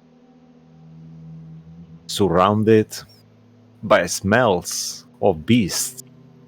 And as you open your eyes, the first thing you notice is that there is hay underneath you, and you are sleeping somewhere else that is not your bed. I immediately get on my feet. Okay. And what do I see? Like, do I only smell like the animals, or do I see them? Because you have that vision, you are aware of your surroundings, and as you kind of like make yourself tall, a bit taller, and stand up, you realize you are in the stables where you actually took your carriage from in Candlekeep. But the door behind you is closed. Do I remember where did I fall asleep? You remember getting inside your bed, in your common room with everyone else. And then the next thing you remember is opening your eyes here as a horse has neighed quite loudly, and he just woke you up. I look around me, like very warily, and I try to look for an exit. Okay. You push the door, Mm-hmm. try Like, to open it, and it actually opens, and you realize that it's almost sunrise at this point, and blue skies, quite warm, like another summer day. like like I look around once I get out, I look around me, so I am actually in the stables. Yeah, I recognize that I am in the stables. Yeah, you see as you look back behind you, you see that you have made some kind of hay bed, and that's where you were sleeping. I kind of like sniff the stench that now is all over my robes. Like, what the? As you Do I look at see? your robes, you are in your sleeping gown. You are not wearing your normal training robes. You are actually in a sleeping gown. The same one you went to bed to in your room. Do I see anybody around? Make a perception check.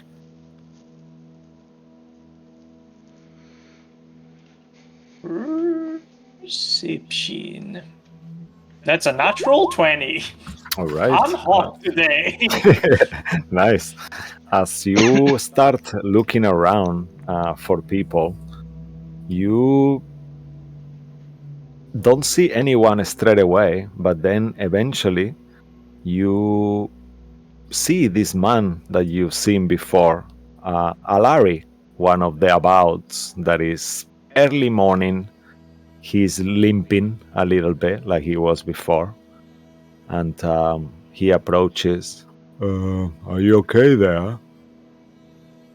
How do I know? Like, who is him? You don't know him. You Oh, actually, I yeah, don't- you never see. Yeah, it's true. It's your first time, actually. My It apologies. is my first time here. Yeah. The others one no, but you just see a man approaching you, a young man, quite well-built, human, kind of messy, disheveled hair, and uh, excuse me, what are you doing in there? I would like to know it as well. Like, I'm fine, but like, did you?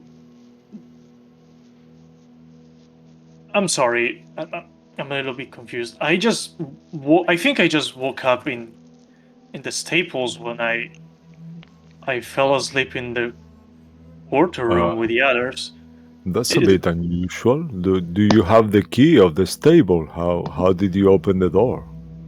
We always lock it at night, and I was a bit surprised because this morning, just now when I approached it, I realized the door was ajar. But I didn't. I locked it up last night. Yeah, And you see that he's got a padlock, kind of like there. There is a padlock on the door of the stable that you came out of. Yeah, I'm just quite as confused as you are. Are you a seeker, I assume? No, not really. I followed a group of what I assume are your seekers. Oh, okay. An off-folk gentleman, a lady, and what I Of think quite is high stature, my friend Dorothy. How is she?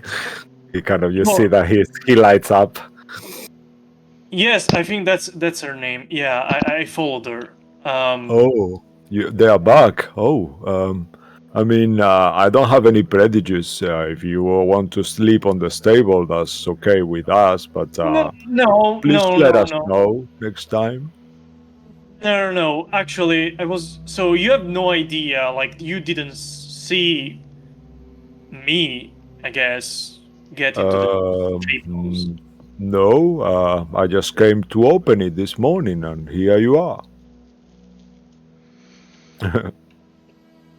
Do you know anything about the books in this place? Oh, yes, of course. And about. That's what we do. I mean, I don't have access to all the books, but I know a lot about them. I guess that's what you were here for too, Indeed. right? Can I insight check him? Because Yeah. it doesn't seem like the fastest like people by the way he talks. So I sniff like he's trying to like to not let me down or like to try and make a good Okay. impression. Yeah. Make Like a for make an insight check. What are you trying to ascertain? Whether he is telling the truth or? if he's telling the truth, yeah. Inside Yeah. check. Yeah. Please go ahead, and we'll go on break shortly after this as well. 20. Okay, you can see on his face there is no malice at all, and he seems genuine. You see his robes that he's wearing. He's got the embroidery of Candlekeep and everything, and he seems to Okay. be a worker and not having any other intention. He's more than anything, he's just surprised with you being there. But he's been polite. You have this never happened before. Are you sure none of your books are could be responsible for this? I mean, we all our books are respectable, sir. I mean, we do get the odd book once and again sometimes, but I don't see how a book could influence you. I mean, do you sleepwalk sometimes? No. Hmm. You've been of help. That's all right. I'll see to be in my quarters again. Yeah, I'll also take my a shower. yes. He kind of like sniffs the air as you say that. My name is Alary. Just if you ever need me, what will be your name? My name is Morkor. Oh, nice to meet you. And he kind of like extend his hand to shake it. I grab it and I shake it a bit firmly, like I'm not like I'm still kind of confused and, as always, a little bit on the defensive. So I'm a little stiff as I do it. As you shake his hand, you can feel the sweat on his palms. I mean, like his hand is really sweaty. It's not a very pleasant experience to do so. Nothing unnatural. It's just like he seems like one of those people.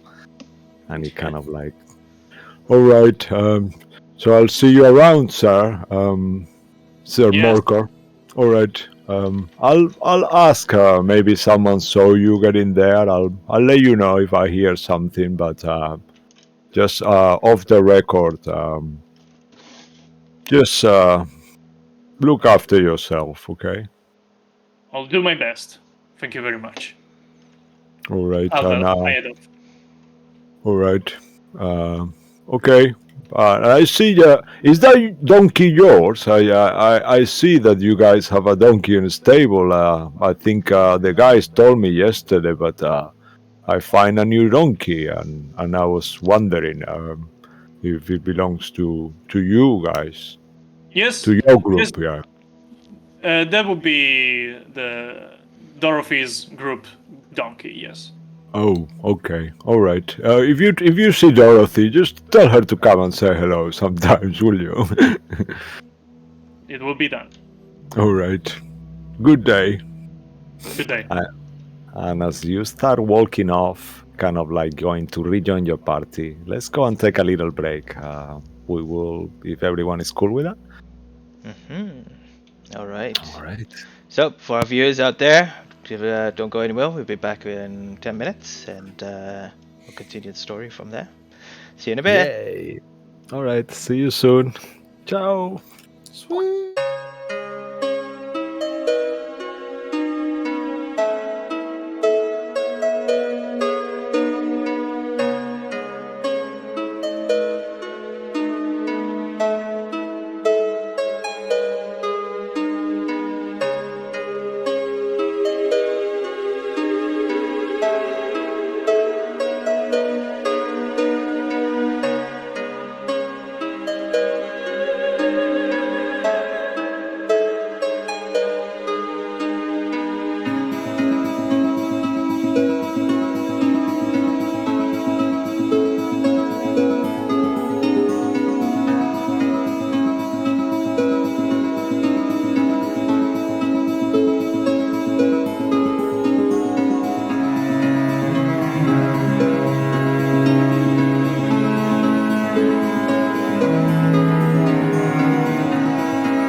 welcome back to the stream, and thank you for waiting and watching. Unfortunately, Lucky had to go for the rest of the evening, but he will return back in our next session. But let's just go back into.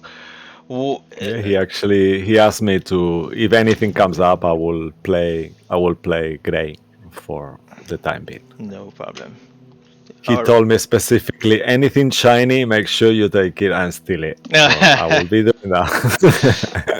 Fair enough. All right.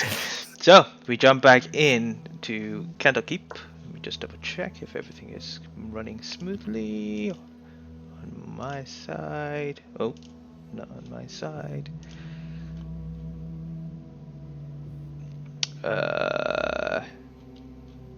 1 second. I don't know if No it worries. is.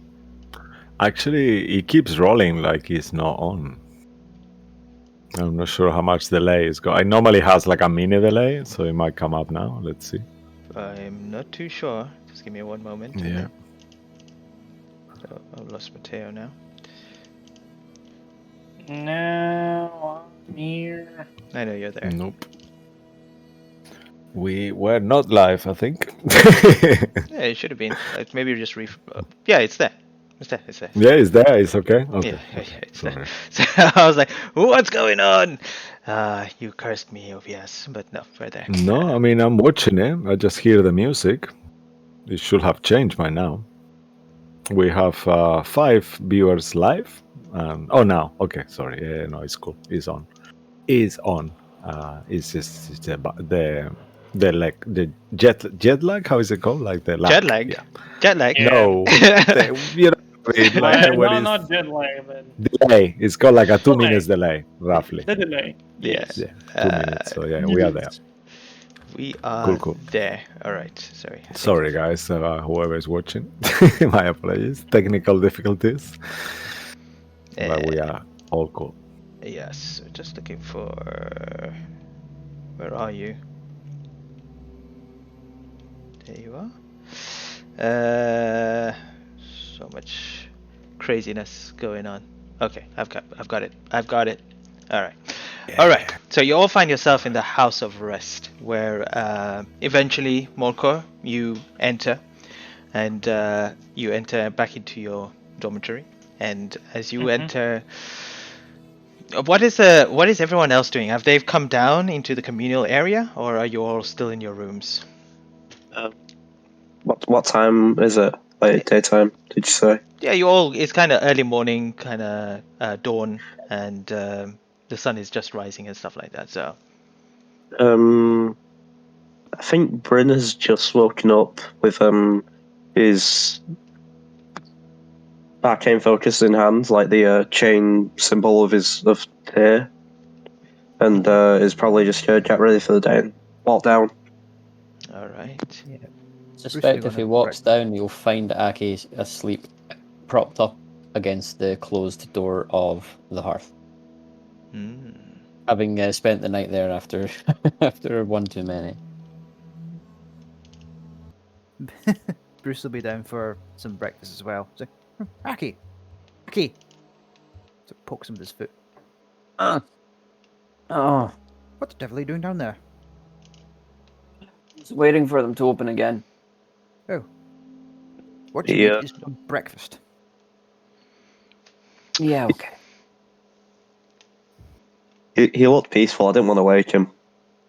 Oh, don't worry about that.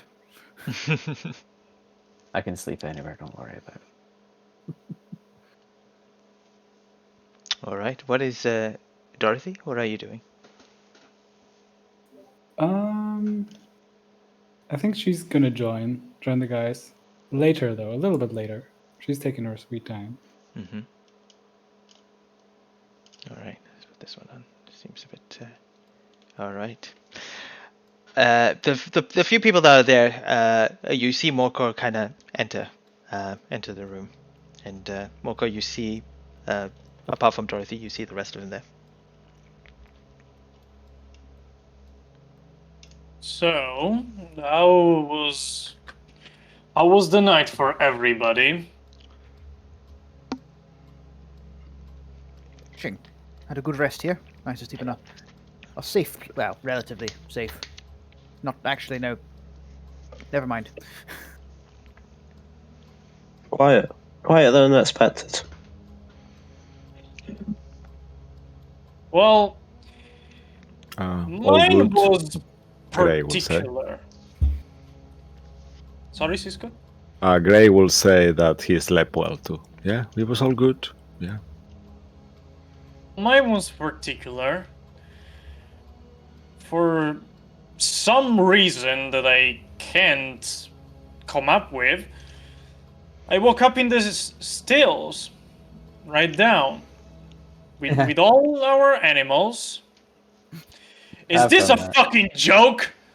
Well, it's rather funny. I didn't see you. I was out here all night.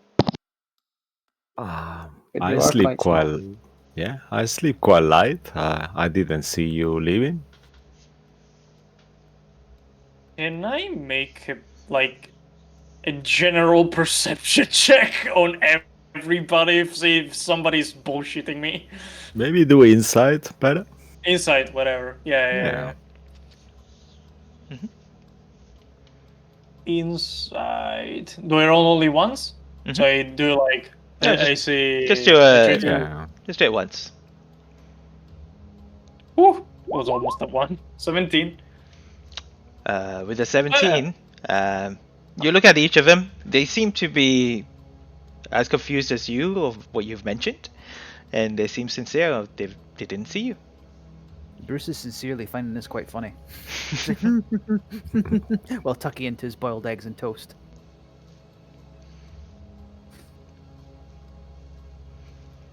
You live here. You kind of, I think I got that you kind of frequent this place. Is this ever happened?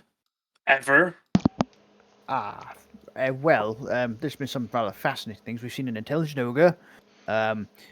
We were taken to another dimension where the mansion was being kept. We've seen a spectral dragon that I think we might actually befriend at some point. That's what people are telling me. And we were attacked by killer books. Here? And they accused us of horrible things. Oh yes, that too. So it's entirely possible that maybe you got teleported to the stables. But it's worth noting we have lost a party member while here too. So, yeah, I don't think this is a practical joke kind of a place. I think it's more of a weird things happen here all the time kind of a place. I just spoke to one of the guardians or whatever, and he said everything was fine. Nothing weird ever happens here, apparently, and now you're talking me about ghost dragons? Really? You hear a knock on the door. Is Morkor still in his sleeping clothes, or is he changed into his robes? No, he's still in his sleeping clothes. Okay. It's very simple. Like it's literally like a how I can describe like a very light kind of white, but it's kind of consumed, so it's kind of like a gray tattered t-shirt. Not t-shirt, but like very like simple stuff, and same with his pants, his trousers. Yeah, look on the bright side, you might have been sleeping in the nude. So yeah, we're down in the common room, so we wouldn't be answering the door as guests, would we? This is your own area. This is communal area for for you all. It's private communal area. Yeah. I misunderstood. Sorry. 1 second. Bruce. I go to the door and open it like pretty angrily, and go, "What do you want?" As you open the door, whoever is behind him can see. You see this quite tall dragonborn, around 20 years old, brass color, and he's got this face like he's about to rip your throat. You can see scars on his face and this demeanor on himself that is quite easily to recognize that he's had a lot of battles behind him. and he looks at you like, "What?" Oh no. Is this Alchrist? Yep, you recognize him to be Nax Olosis, the Dragonborn who was in your trial, one of the great Oh readers. no, you got that wrong. Oh. It's the Avode. No. Yeah, it's the boat. It's called Nax Olosis. Yeah. It's the person that met you in the beginning and guided you around, not the person from your trial. Really sorry. My apologies, because we had a miscommunication going on here. Sorry for that. So he's also a Dragonborn. So yeah, he's just an Abode. My apologies. He's not the great reader. But you do all recognize him as the one. Yeah. So he doesn't respond like that. He's in that case kind of shocked, and says like, who? He just, I have a message for you. I would like to invite you to have a meeting with one of our great readers. Have requested your presence on his. I just before he even finished talking, I just dart for the common bathroom or whatever where I can take a shower. Oh, he kind of like slowly not enters your room because it's private, but he kind of looks. Oh, thank you. Oh, you're here. I'm sorry, I didn't recognize your friend. His eyes are so striking. I haven't seen eyes like that before. Are you all okay? I'm rather well. Can't speak for everyone else. Like I mentioned, yeah. Have a message. Whenever you are ready, the Sir Ag would like to see you in his private room. I see. As soon as possible, or can we finish our meal first? Yeah, I will be waiting outside. I'll let you do your things. And he kind of starts walking back a little. Sure. Shall I tell him? You know he doesn't like to wait, but I'll be waiting. Take your time. Of course, we'll be as soon as possible. Cisco or Mo, could you send in a message in Discord the names of him and the person who wants to see it? Because I'm catching the names. I have no idea how they're Yeah, spelled. I'll put them for you. Don't worry. I actually just asked too. Yeah.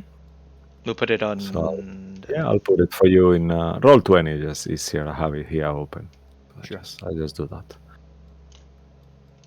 while you guys get ready. Whatever we're having for breakfast, I think Aki stuffs one of each thing in his pockets. under the impression whatever's about to happen, not going to be finishing breakfast.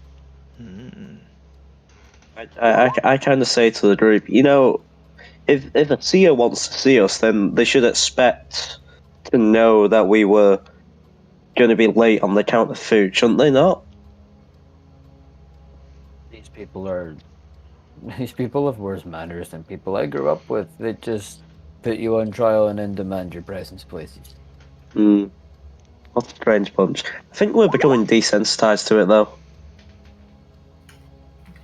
That should probably worry me more. I guess it's not a surprise anymore. I guess. Okay. Is everybody done, or you want to take something with? Door cracks open. Now Dorothy joins the rest. All right, everyone. Good morning. Dorothy. Did someone knock at the door? Yes, we've been invited for a meeting with what was his name? Vizier Arg, one of the great readers, one of those unsavory chaps who wanted to put us in prison. Oh, well, I don't know if we have. Do we have interest? We do have interest, right?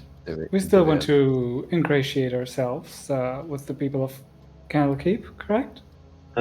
We probably should. It's probably not the best to get on their bad side. We certainly don't have choice, even if we don't have interest. Well, you're probably right. All right. I think I'm done. I just and then, like, take a fork that's laying on the side and just nibble away at someone's egg or whatever that's on the table, and just share a little bit of that with me. Tip, tip, tip. All right. Yeah, you see Gray there finishing his breakfast, hurrying as well, like eating so fast, like shoving food into his mouth. Oh, Dorothy, yeah, we better hurry. I mean, I've never been here. How is this work? Do you guys have some kind of rules of conduct or something? I'm a bit concerned. I have loose hands, if you know what I mean. Well, yes. Well, about that, you should probably keep your hands to yourself for the majority of the time. They're quite stingy with the law here, and not always on the side of logic. So if you value your life, which, considering recent circumstances, I'm sure you do, Okay. then you best just follow us and don't make any hasty actions. Just stay by my side. Okay, I'll do that. I'll try my best. And he kind of smiles with a cheeky smile. All right.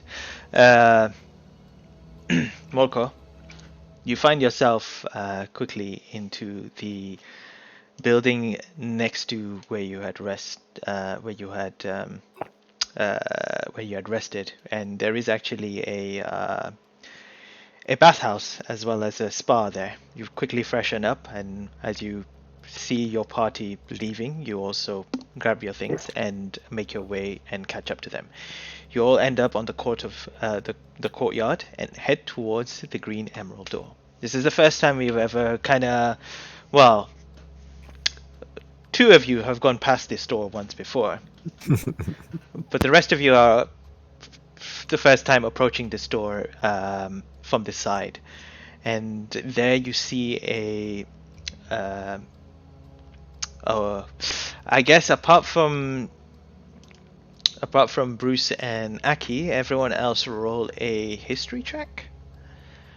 Because in standing in front of you, you see a mechanical structured humanoid being standing there. Alright, 1 second. It's 6, 15, and a 12. Alright. So Dorothy and Morkor, you've never seen one of this being or structure before. Bryn, as you look at it, you recognize it immediately. It's a very rare sight. There, standing in front of you, is a warforge. He's wearing colorful, I think, purple robes, and is standing there by the door. And as you all approach him, with the Dragonborn escorting you there, it comes alive at that point. Oh, nice to see you. How are all of you doing? Hello, two old chum. Oh, I'm happy you remember my name. Please go ahead. And he kind of like places his hand on the door, and as he does, you see all this like radiant kind of green energy starts irradiating from his hand, and then the door starts to open. And as the door opens and you are escorted inside, the first thing you see is the marble skyline of these bristling spires in a panoply of architectural styles. Among them, as you walk along, are stone structures, which and few of the towers are made of some sort of strange material, such as like some sort of kind of reddish, blackish stone. Some of an iron itself combined, and you also see as you're walking along some bones of a long dead colossal red dragon. Well, yeah, colossal red dragon. Yeah, you can see some bits of the skin still tattooed to the bone that are kind of reddish in color. Ooh, I can see it now on the map. All right. Oh. Bruce. Yeah, Bruce. yes, Aki. What did we ever know how she looked before she died? Well, as you recall, it wasn't really me that was there. It's you told me what you both did. Well, we were trying to make friends, but Yes. she not a big talker. When we were first thrown in there, I was just wondering if we heard anything, but I really hope this isn't her. I mean, you said she looked green. Would she have been a green dragon when she was alive? Well, for all I know, that's what happens to you when you're not an alive dragon. I don't know. Okay, As I you really hope this isn't her. as you move along, you continue to see these amazing buildings moving from alleyways to roads. It's almost you see your escort taking direct routes, not looking around, just following a path, and eventually you find yourself in front of a building itself. The first thing you see that there is no as you kind of take the steps up, there is no like bridge that takes you to this other side of this building. It's just empty space. This building is actually on a stone column, and as you look down you feel like you're about 60-70 feet high. Itself looks built with like orange tiles that cascades the roof, and white marble that adorns its wall. There is also a gargantuan shell, like a like a like a circular shell that sits on top of the roof. It's got blue stripes on it that decorates it. There, like I said, there's no bridge on it. However, your escort Naxolosis begins conjuring these floating discs. He steps on the first one, and then he gestures to get onto the others. Oh, that's cool. Do you think those will hold us? Yeah, no, you have nothing to worry. They're stable. Are you doubting my magic? He kind of looks at you funny. Surely not. I just. Let me help you. And he kind of like extend his hand to aid you to get into I this. take it. Please, my lady. And then he, once you're all there, he gets on it as well, and he says, "Okay, up." And all the circles at once start moving up. Slowly, as you ascend to this building, you eventually get to the front of it, where there is a simple wooden door. And as he pushes it and opens it, he waits for you all to step inside. By the way, I just want to underline that Morkor is not quite pissing in his pants, but is like kind of not like scared, but it really lost. I feel like he never felt so small in his life as looking at all these shenanigans. So it's kind of flattened, I guess. Well, I'm sure I've noticed this, and if I do, I'll look at him and say, "Moko, darling, I know this is a bit overwhelming. Here, take my hand." I look at her like, excuse me. You don't have to be shy. I know this is a lot. Your first visit at Candlekeep can be, very stressful. Wouldn't hurt to have a lady at your side. You can consider it as protecting me. Would that make you feel better? Come on. It kinda grows like not quite like disgusted is a very strong word, but a kind of distasteful. Like it grows like a distasteful taste in his mouth. Like the way you're acting, what you're saying. He kind of moves forward and kind of shoulders your hand like, I don't fucking need that. Yeah, you see the Dragonborn gives you this look like, you can see on his face, obviously, that he's thinking that that's no way to treat a lady, and he's just like quiet there, looking at you with this weird face, I surprised. look at the Dragonborn and say,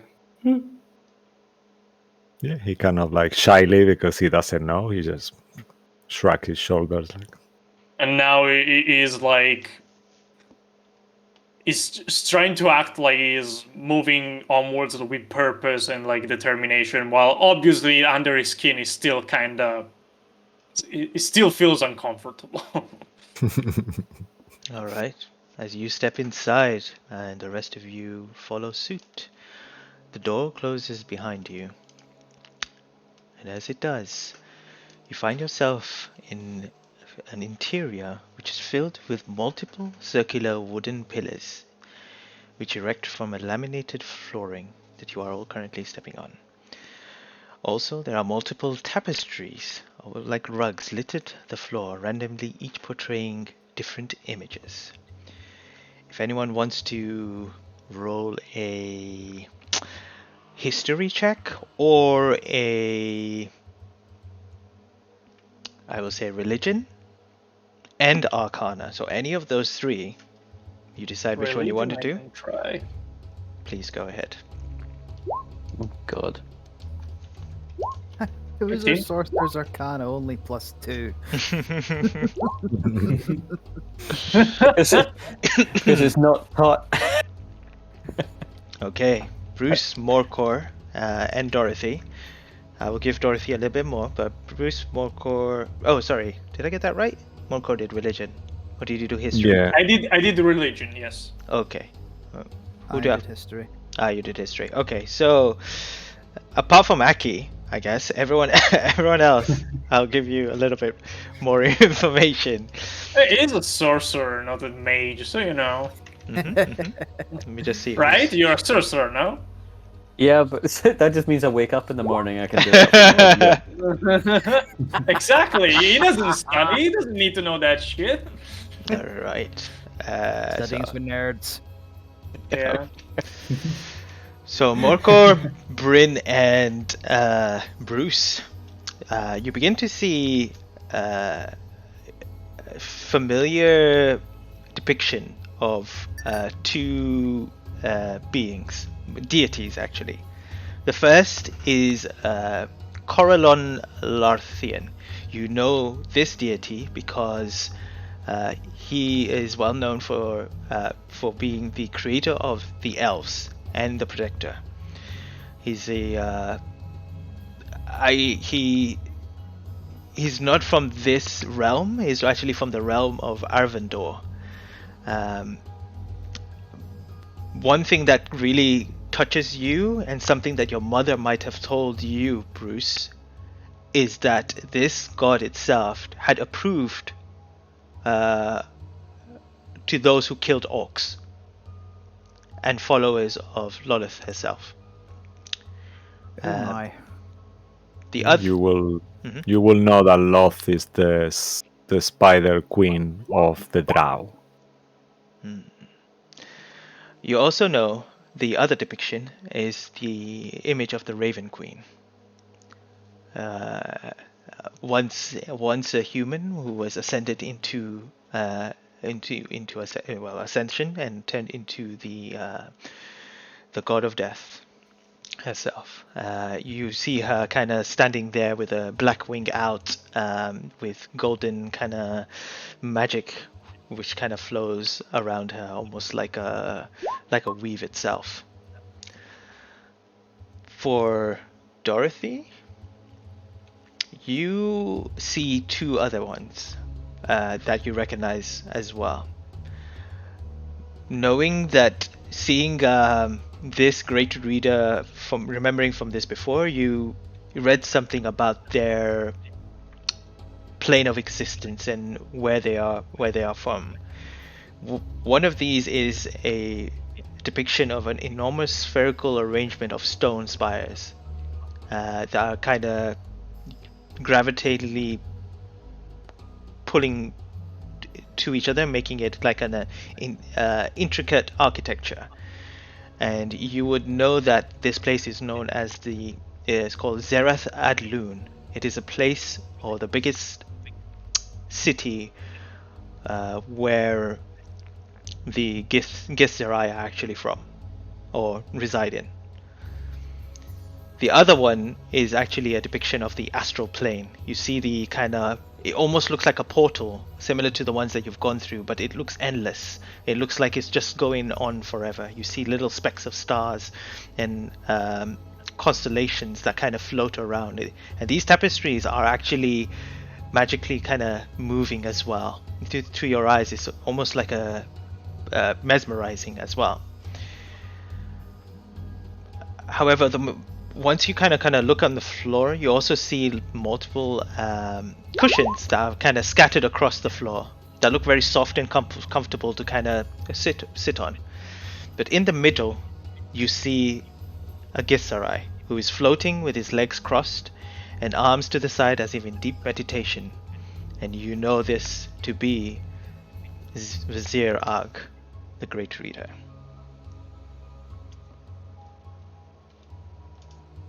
He has not paid any attention to you, has not said anything or opened his eyes.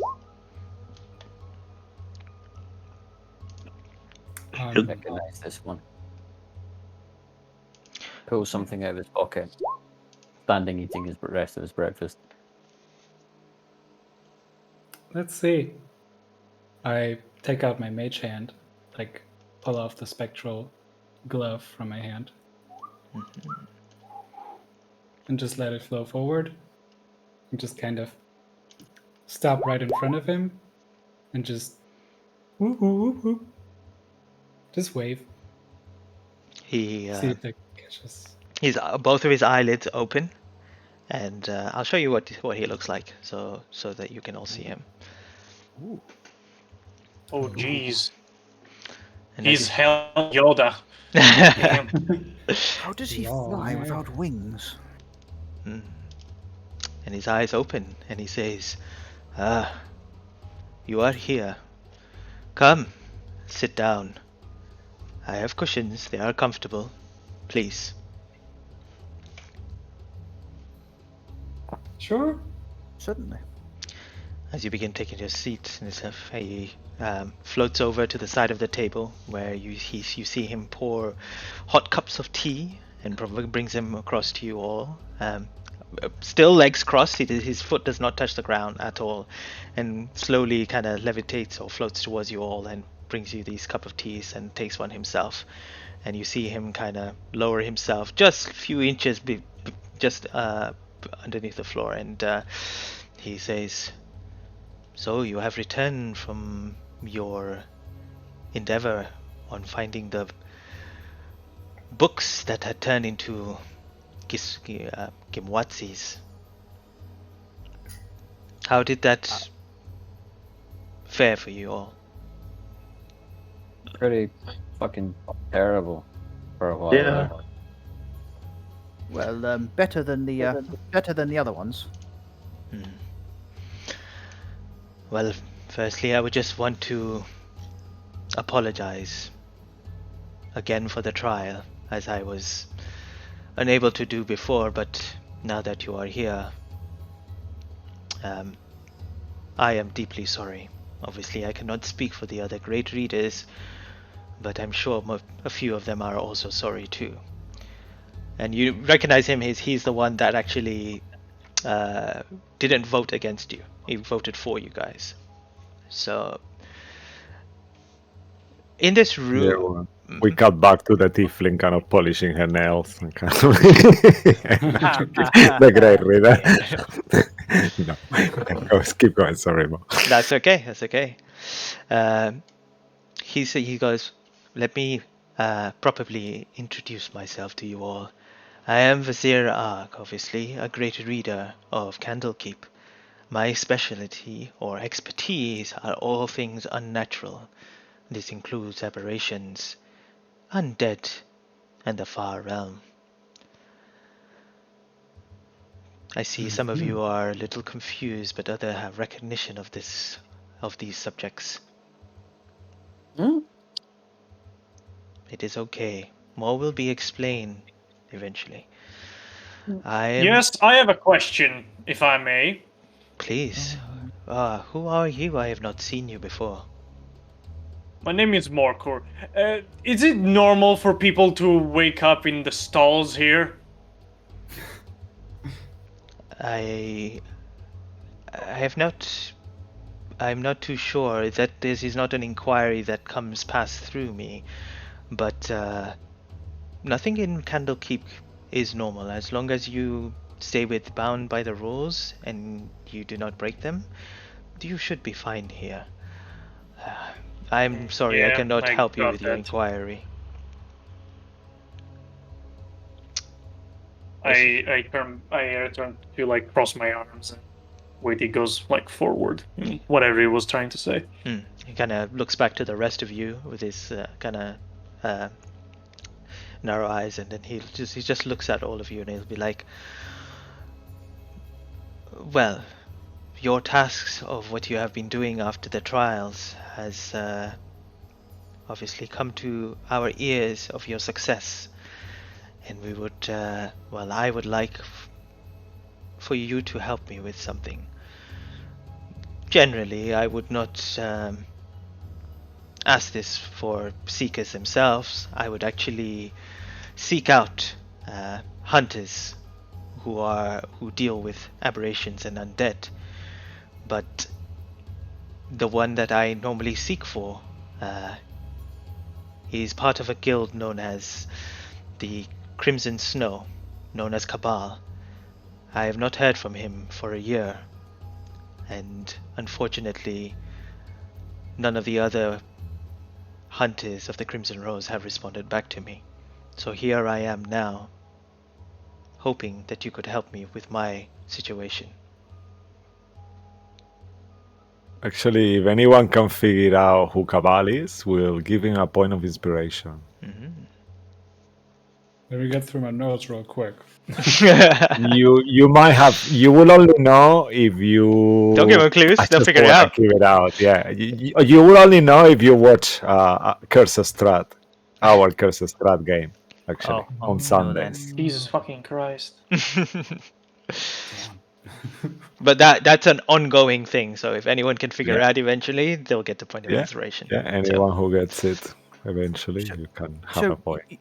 You want us to find your colleague, Kaval, who was investigating this Crimson Snow group, yes? No, apologies. He is part of the Crimson Snow, and it is not him that I would like you to find, but it is someone that my apprentice who is currently has not come back to me for a few weeks, for 10 days now. She was sent to Whichway. It's a small village within the Trialta Hills. She was investigating some sort of aberration that might have come to existence from there.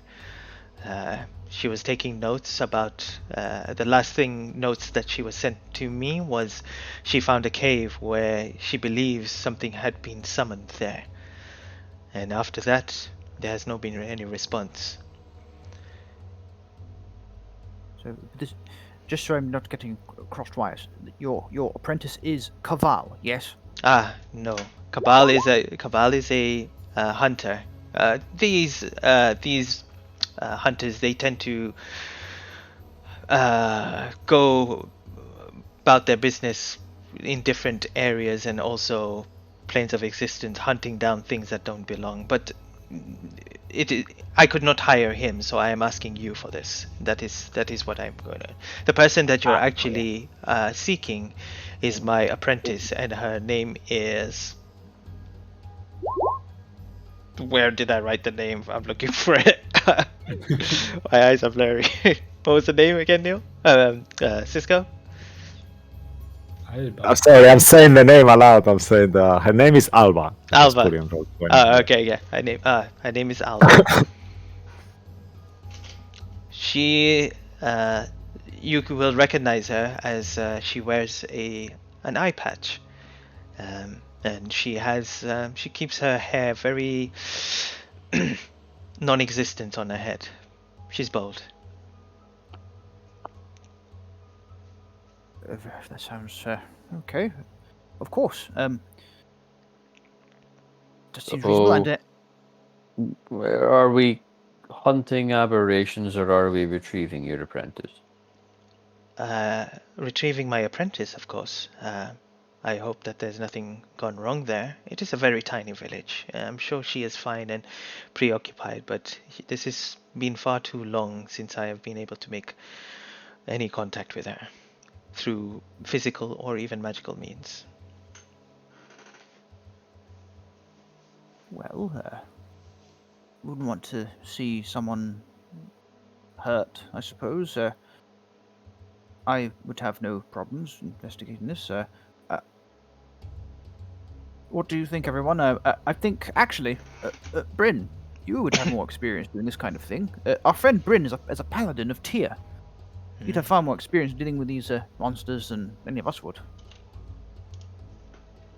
Well, I mean, I think, given how we worked, I think we could deal with something if anything came up. However, if something problematic were to arise, I'm sure we'd need compensation. What type of reward were you planning? I mean, I could give you the means of gold or any suitable item that you may require, but I can offer you something even better than that.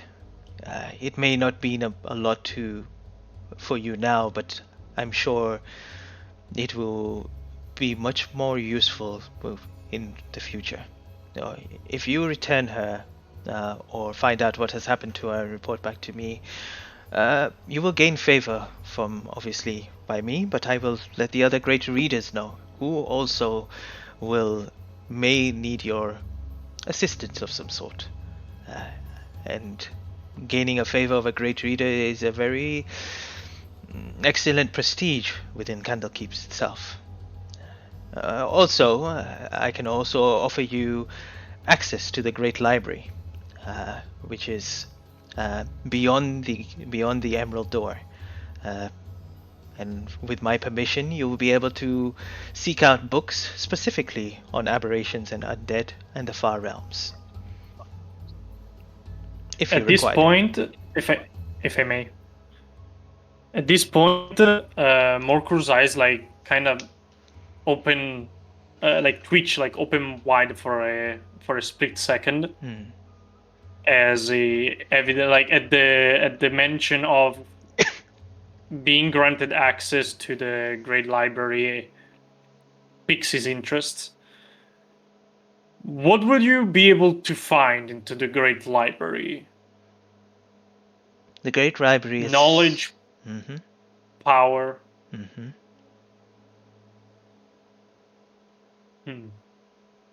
So all we have to do is find your assistant, and we'll be able to look into your library. Specifically on the subjects that I am involved with. Obviously, other seekers, you will need great readers' permission to access their expertise.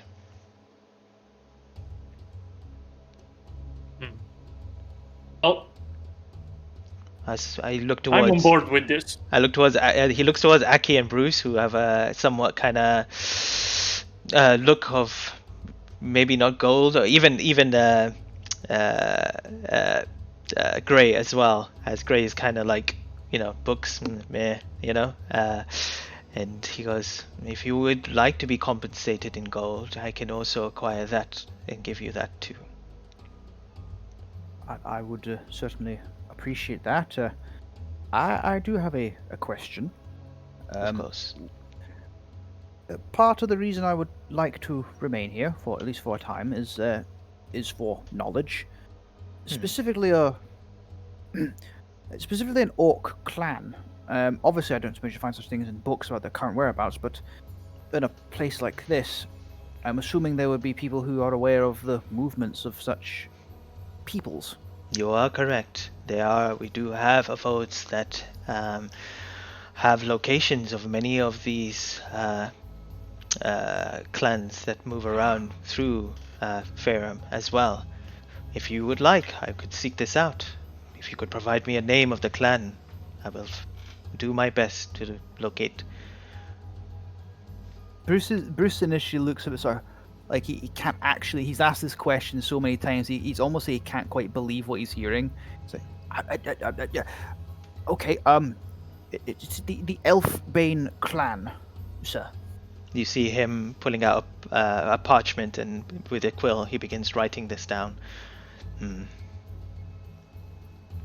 then I trust that won't be a problem. I did see the statue of a Corlon outside. That will not be a problem. Bully. And if there anyone else that seeks any information, I am here I'm happy to help as best as I can.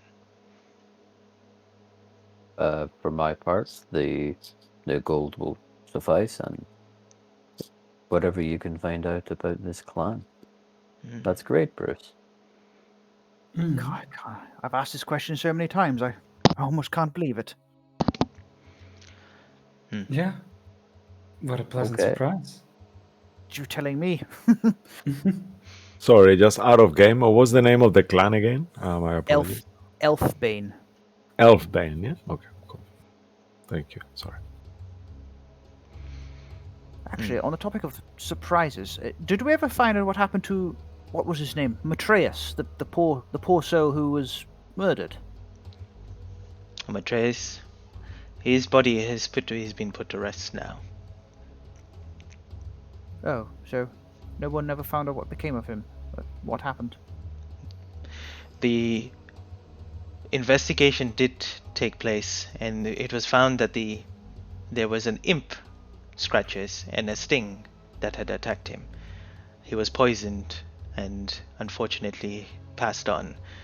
We have not been able to locate this imp or where it is. It may still be lingering around within Candlekeep, but further investigation is taking place, and hopefully we will find it and destroy it. Could none of you have resurrected him? We could have, but a great reader once passes on, cannot be resurrected. Chooses not to be resurrected. Oh, when a vote passes on. Some have strict religions. Others have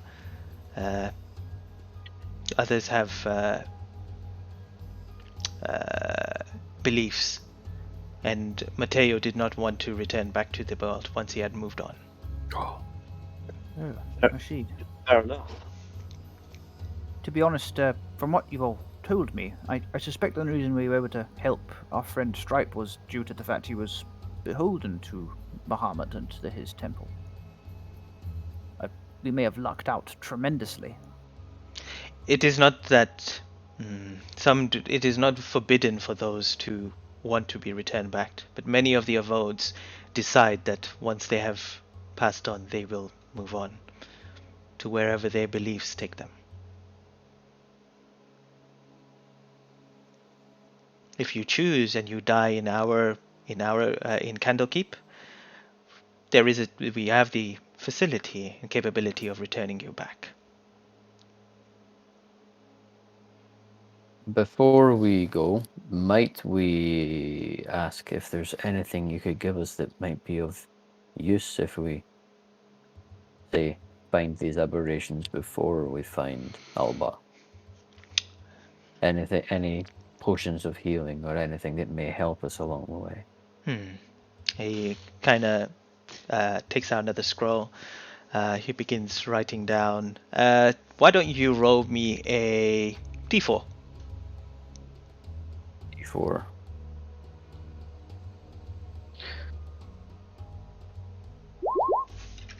Three. Okay. Also, roll me a d20.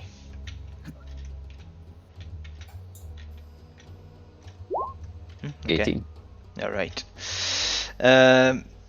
So he writes down 3 potions of healing on a parchment, and he also writes down, which I will tell you next game, another potion as well. And he signs it at the bottom, and you see it kind of disappear from the parchment disappears from his hand, and he'll say, once you begin leaving to the gates, you will please go to one of our abodes at the gates and ask for what you had requested.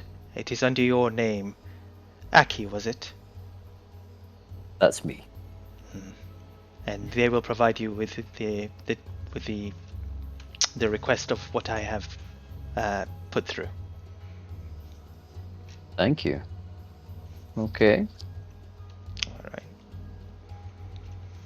And then, as he kind of sits there, and he kind of begins floating back up, and he will say, "I thank you. And he goes, I thank you for your help on this matter, and hope for your return safely to Candlekeep."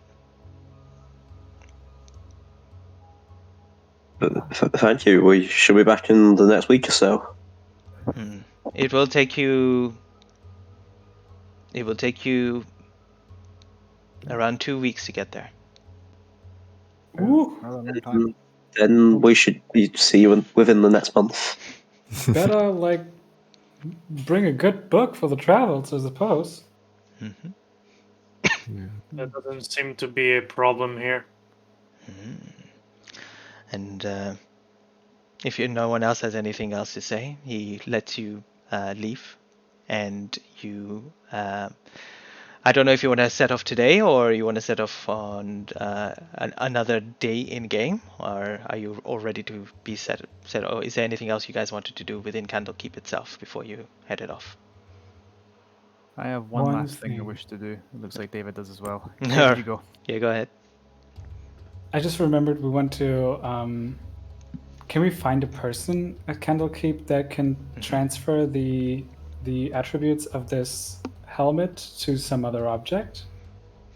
Because right now we're carrying this helmet that allows us to comprehend languages, to cast comprehend language. You So can, maybe we can transfer it. but it won't be the same day. You'll have to leave it and then come back for it.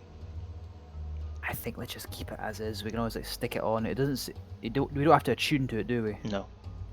Okay, so you just oh, hang on a second, and then talk to someone. But if we're casting comprehend languages, does it have to remain on for the duration, or do we put it on, cast it, take That's it off? important.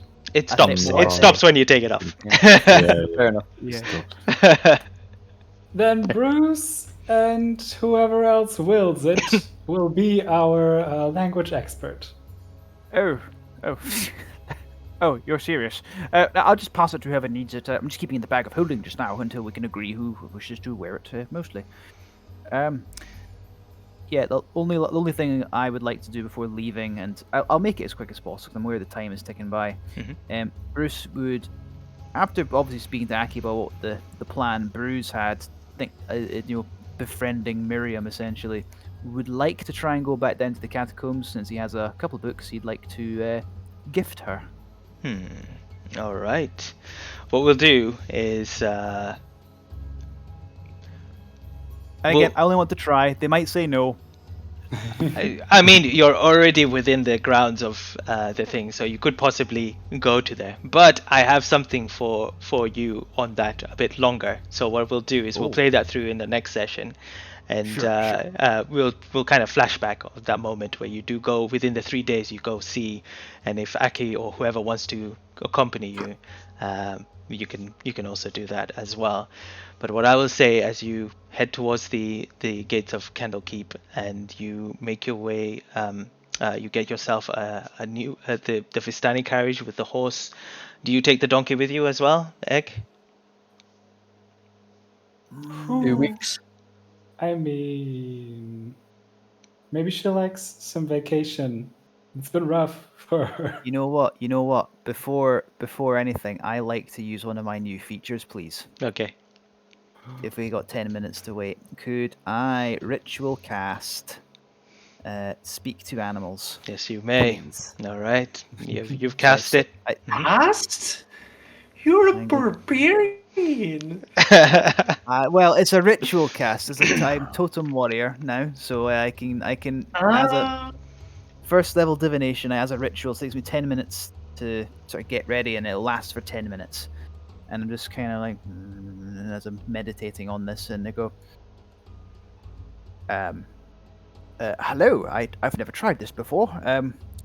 I hope you don't mind that I've named you Egg. You want you or me, Mo? You do it. It's fine. I want Yeah. to hear somebody talk like a donkey. Yeah, I like it. Yeah. Oh, Oh, shit. I hope you don't mind. I kind of assumed that a female donkey would sound a bit more girlish. We all sound the same. Oh my gosh. Well, I'm sorry, viewers. That was the worst. It's funny. well. First of all, do you? I hope you don't mind the name, unless you already have one. I don't understand how this works for animals. My name is Rose. Rose, that's a beautiful name. But By the way, it's okay to. I think I will call you Rose. I actually prefer Rose. Egg was good, but I like Rose. Whatever is good with me. Anyway, I just wanted to know, we're going to go on a trip. It'll take us 2 weeks to get there, and however long we'll stay there, and then 2 weeks to come back. Would you like to come with us? With your cart? Oh yeah, that's good. I like the green in my mane. Jesus. Fuck you, Cisco. I'm never gonna want to speak to this fucking animal again. by the way, It's do so we all- freaky. I'm sorry. The worst part is Bruce is really enjoying being able to talk to an animal. He is loving this. He thinks his donkey is the best animal in the world because he's not had a chance to talk to him and shit. But me, I'm like, oh no, what have I done?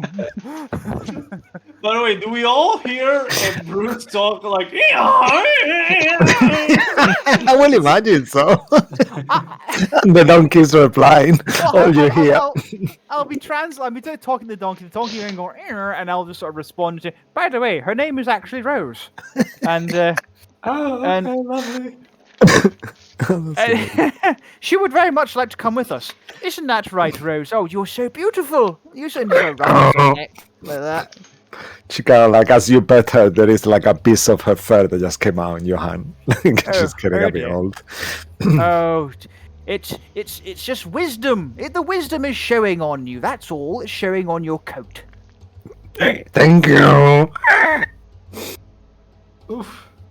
People Bye. that eat better than talking to the donkey. Oh, Cisco, fuck you. Bruce, So is that are you actually really perfect? talking to the donkey, or are you making shit up just to change the donkey's name? I can assure you, this works. Can anyone do detect magic? And you see, do it on me. You'll see that I'm using it as I speak to this donkey. Or is there another animal here? I'll talk to that. I'll tell you what it says. You see a horse? Yeah? Couple of horses To there. confirm. Excuse me, horse. What is your name, sir? Or ma'am? You're gonna have to do this one more. See how you do. Yeah, fuck you guys. I won't be that bad. He'll say, they call me Stallion. What do you want? Oh my. Oh wow. I just wanted to Flicks prove his, to he my flicks friends his if I- hair, the mane kind of flows around. Yeah. Ah, right. He's a bit of a chap. Okay. Everyone, his name is Stallion, and can you tell me, describe that one, and points at Aki to prove a point.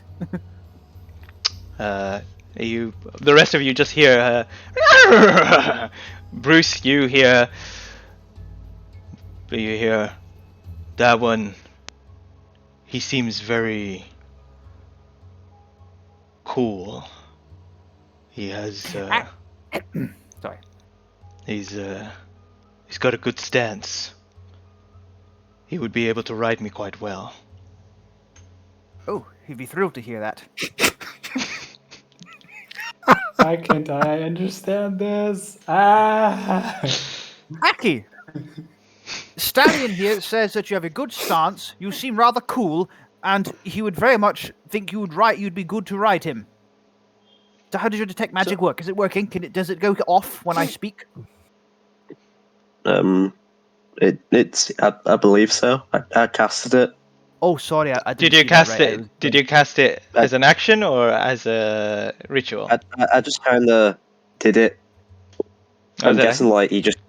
guessing he just kind of glows up every time an animal speaks, and like whenever he does it, Yep. you know, vice versa sort of thing. You do see that. You see him speaking to this animal, and there is some sort of kind of magical kind of influence that comes out of his mouth.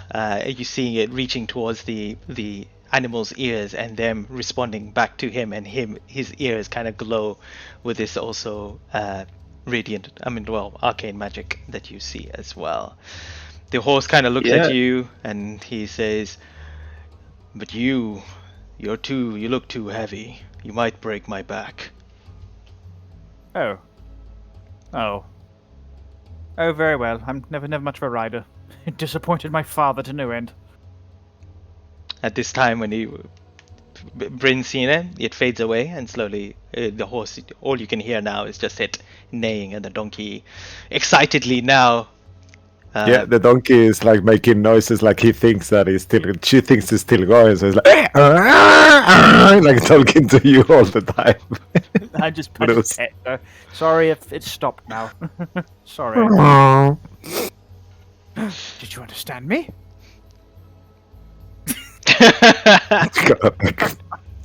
God, that's the thing that when they do the lips thing. Okay. Let's fucking move on. Okay. If you can really talk to animals now, we're going to end up a walking zoo. Why do you say that like it's a bad thing? You adopt everything that's ever tried to kill you. We should talk to every animal that comes by. You know how, like, you've now doubled the amount of people we can speak to. This is brilliant. I know. As soon as I get the chance, I'm going to have a proper sit-down conversation with Hamish, and we can. And he's just sort of babbling away, really excitedly about the fact he can talk to animals now. And as this conversation happens, and you all get onto your cart, you pick up your 3 potions and your question mark potion, which I'll give you more information about, and you set off in your journey towards the what did I say? Trialta Hills. Trialta Hills. The map is actually given to you, and you can see that it is past Baldur's Gate and east from Baldur's Gate. And as you travel through and make your journey through as the morning sun rises, we will end the episode there, and we will start the episode with a little bit of flashback next session, as well as your arrival to Trialta Hills. I need a couple of flashbacks too, by the way. Fair enough. I need a couple of flashbacks too. I'm so sorry. Oh my god. He wants nothing more than to talk to his new donkey companion at every opportunity he gets. And that's the voice you picked, Cisco. I am so sorry.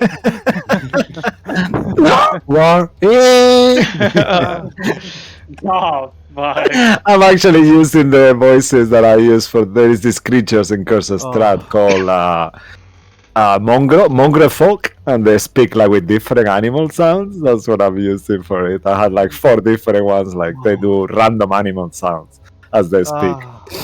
My hubris. Sorry. All right. Thank you everyone for watching. Thank you guys. I know today I think we're just I'm kind of ill as well, so my head was a little spinny, but hopefully next week will be much more smooth sailing, and we'll have everyone back here, including lucky as well. And we'll see where it kind of leads us from here. I have a little surprise for the party next session as well, so we'll see how that kind of goes as well. Oh boy. So yeah, but thank you everyone. Have a good night. Just want to also thank Darren Curtis for his amazing music as always, and also James Webster, or you can find him at James RPG Art, and for his amazing pictures that we put on the breaks and intro and outro as well. Thank you everyone. We hope to see you soon.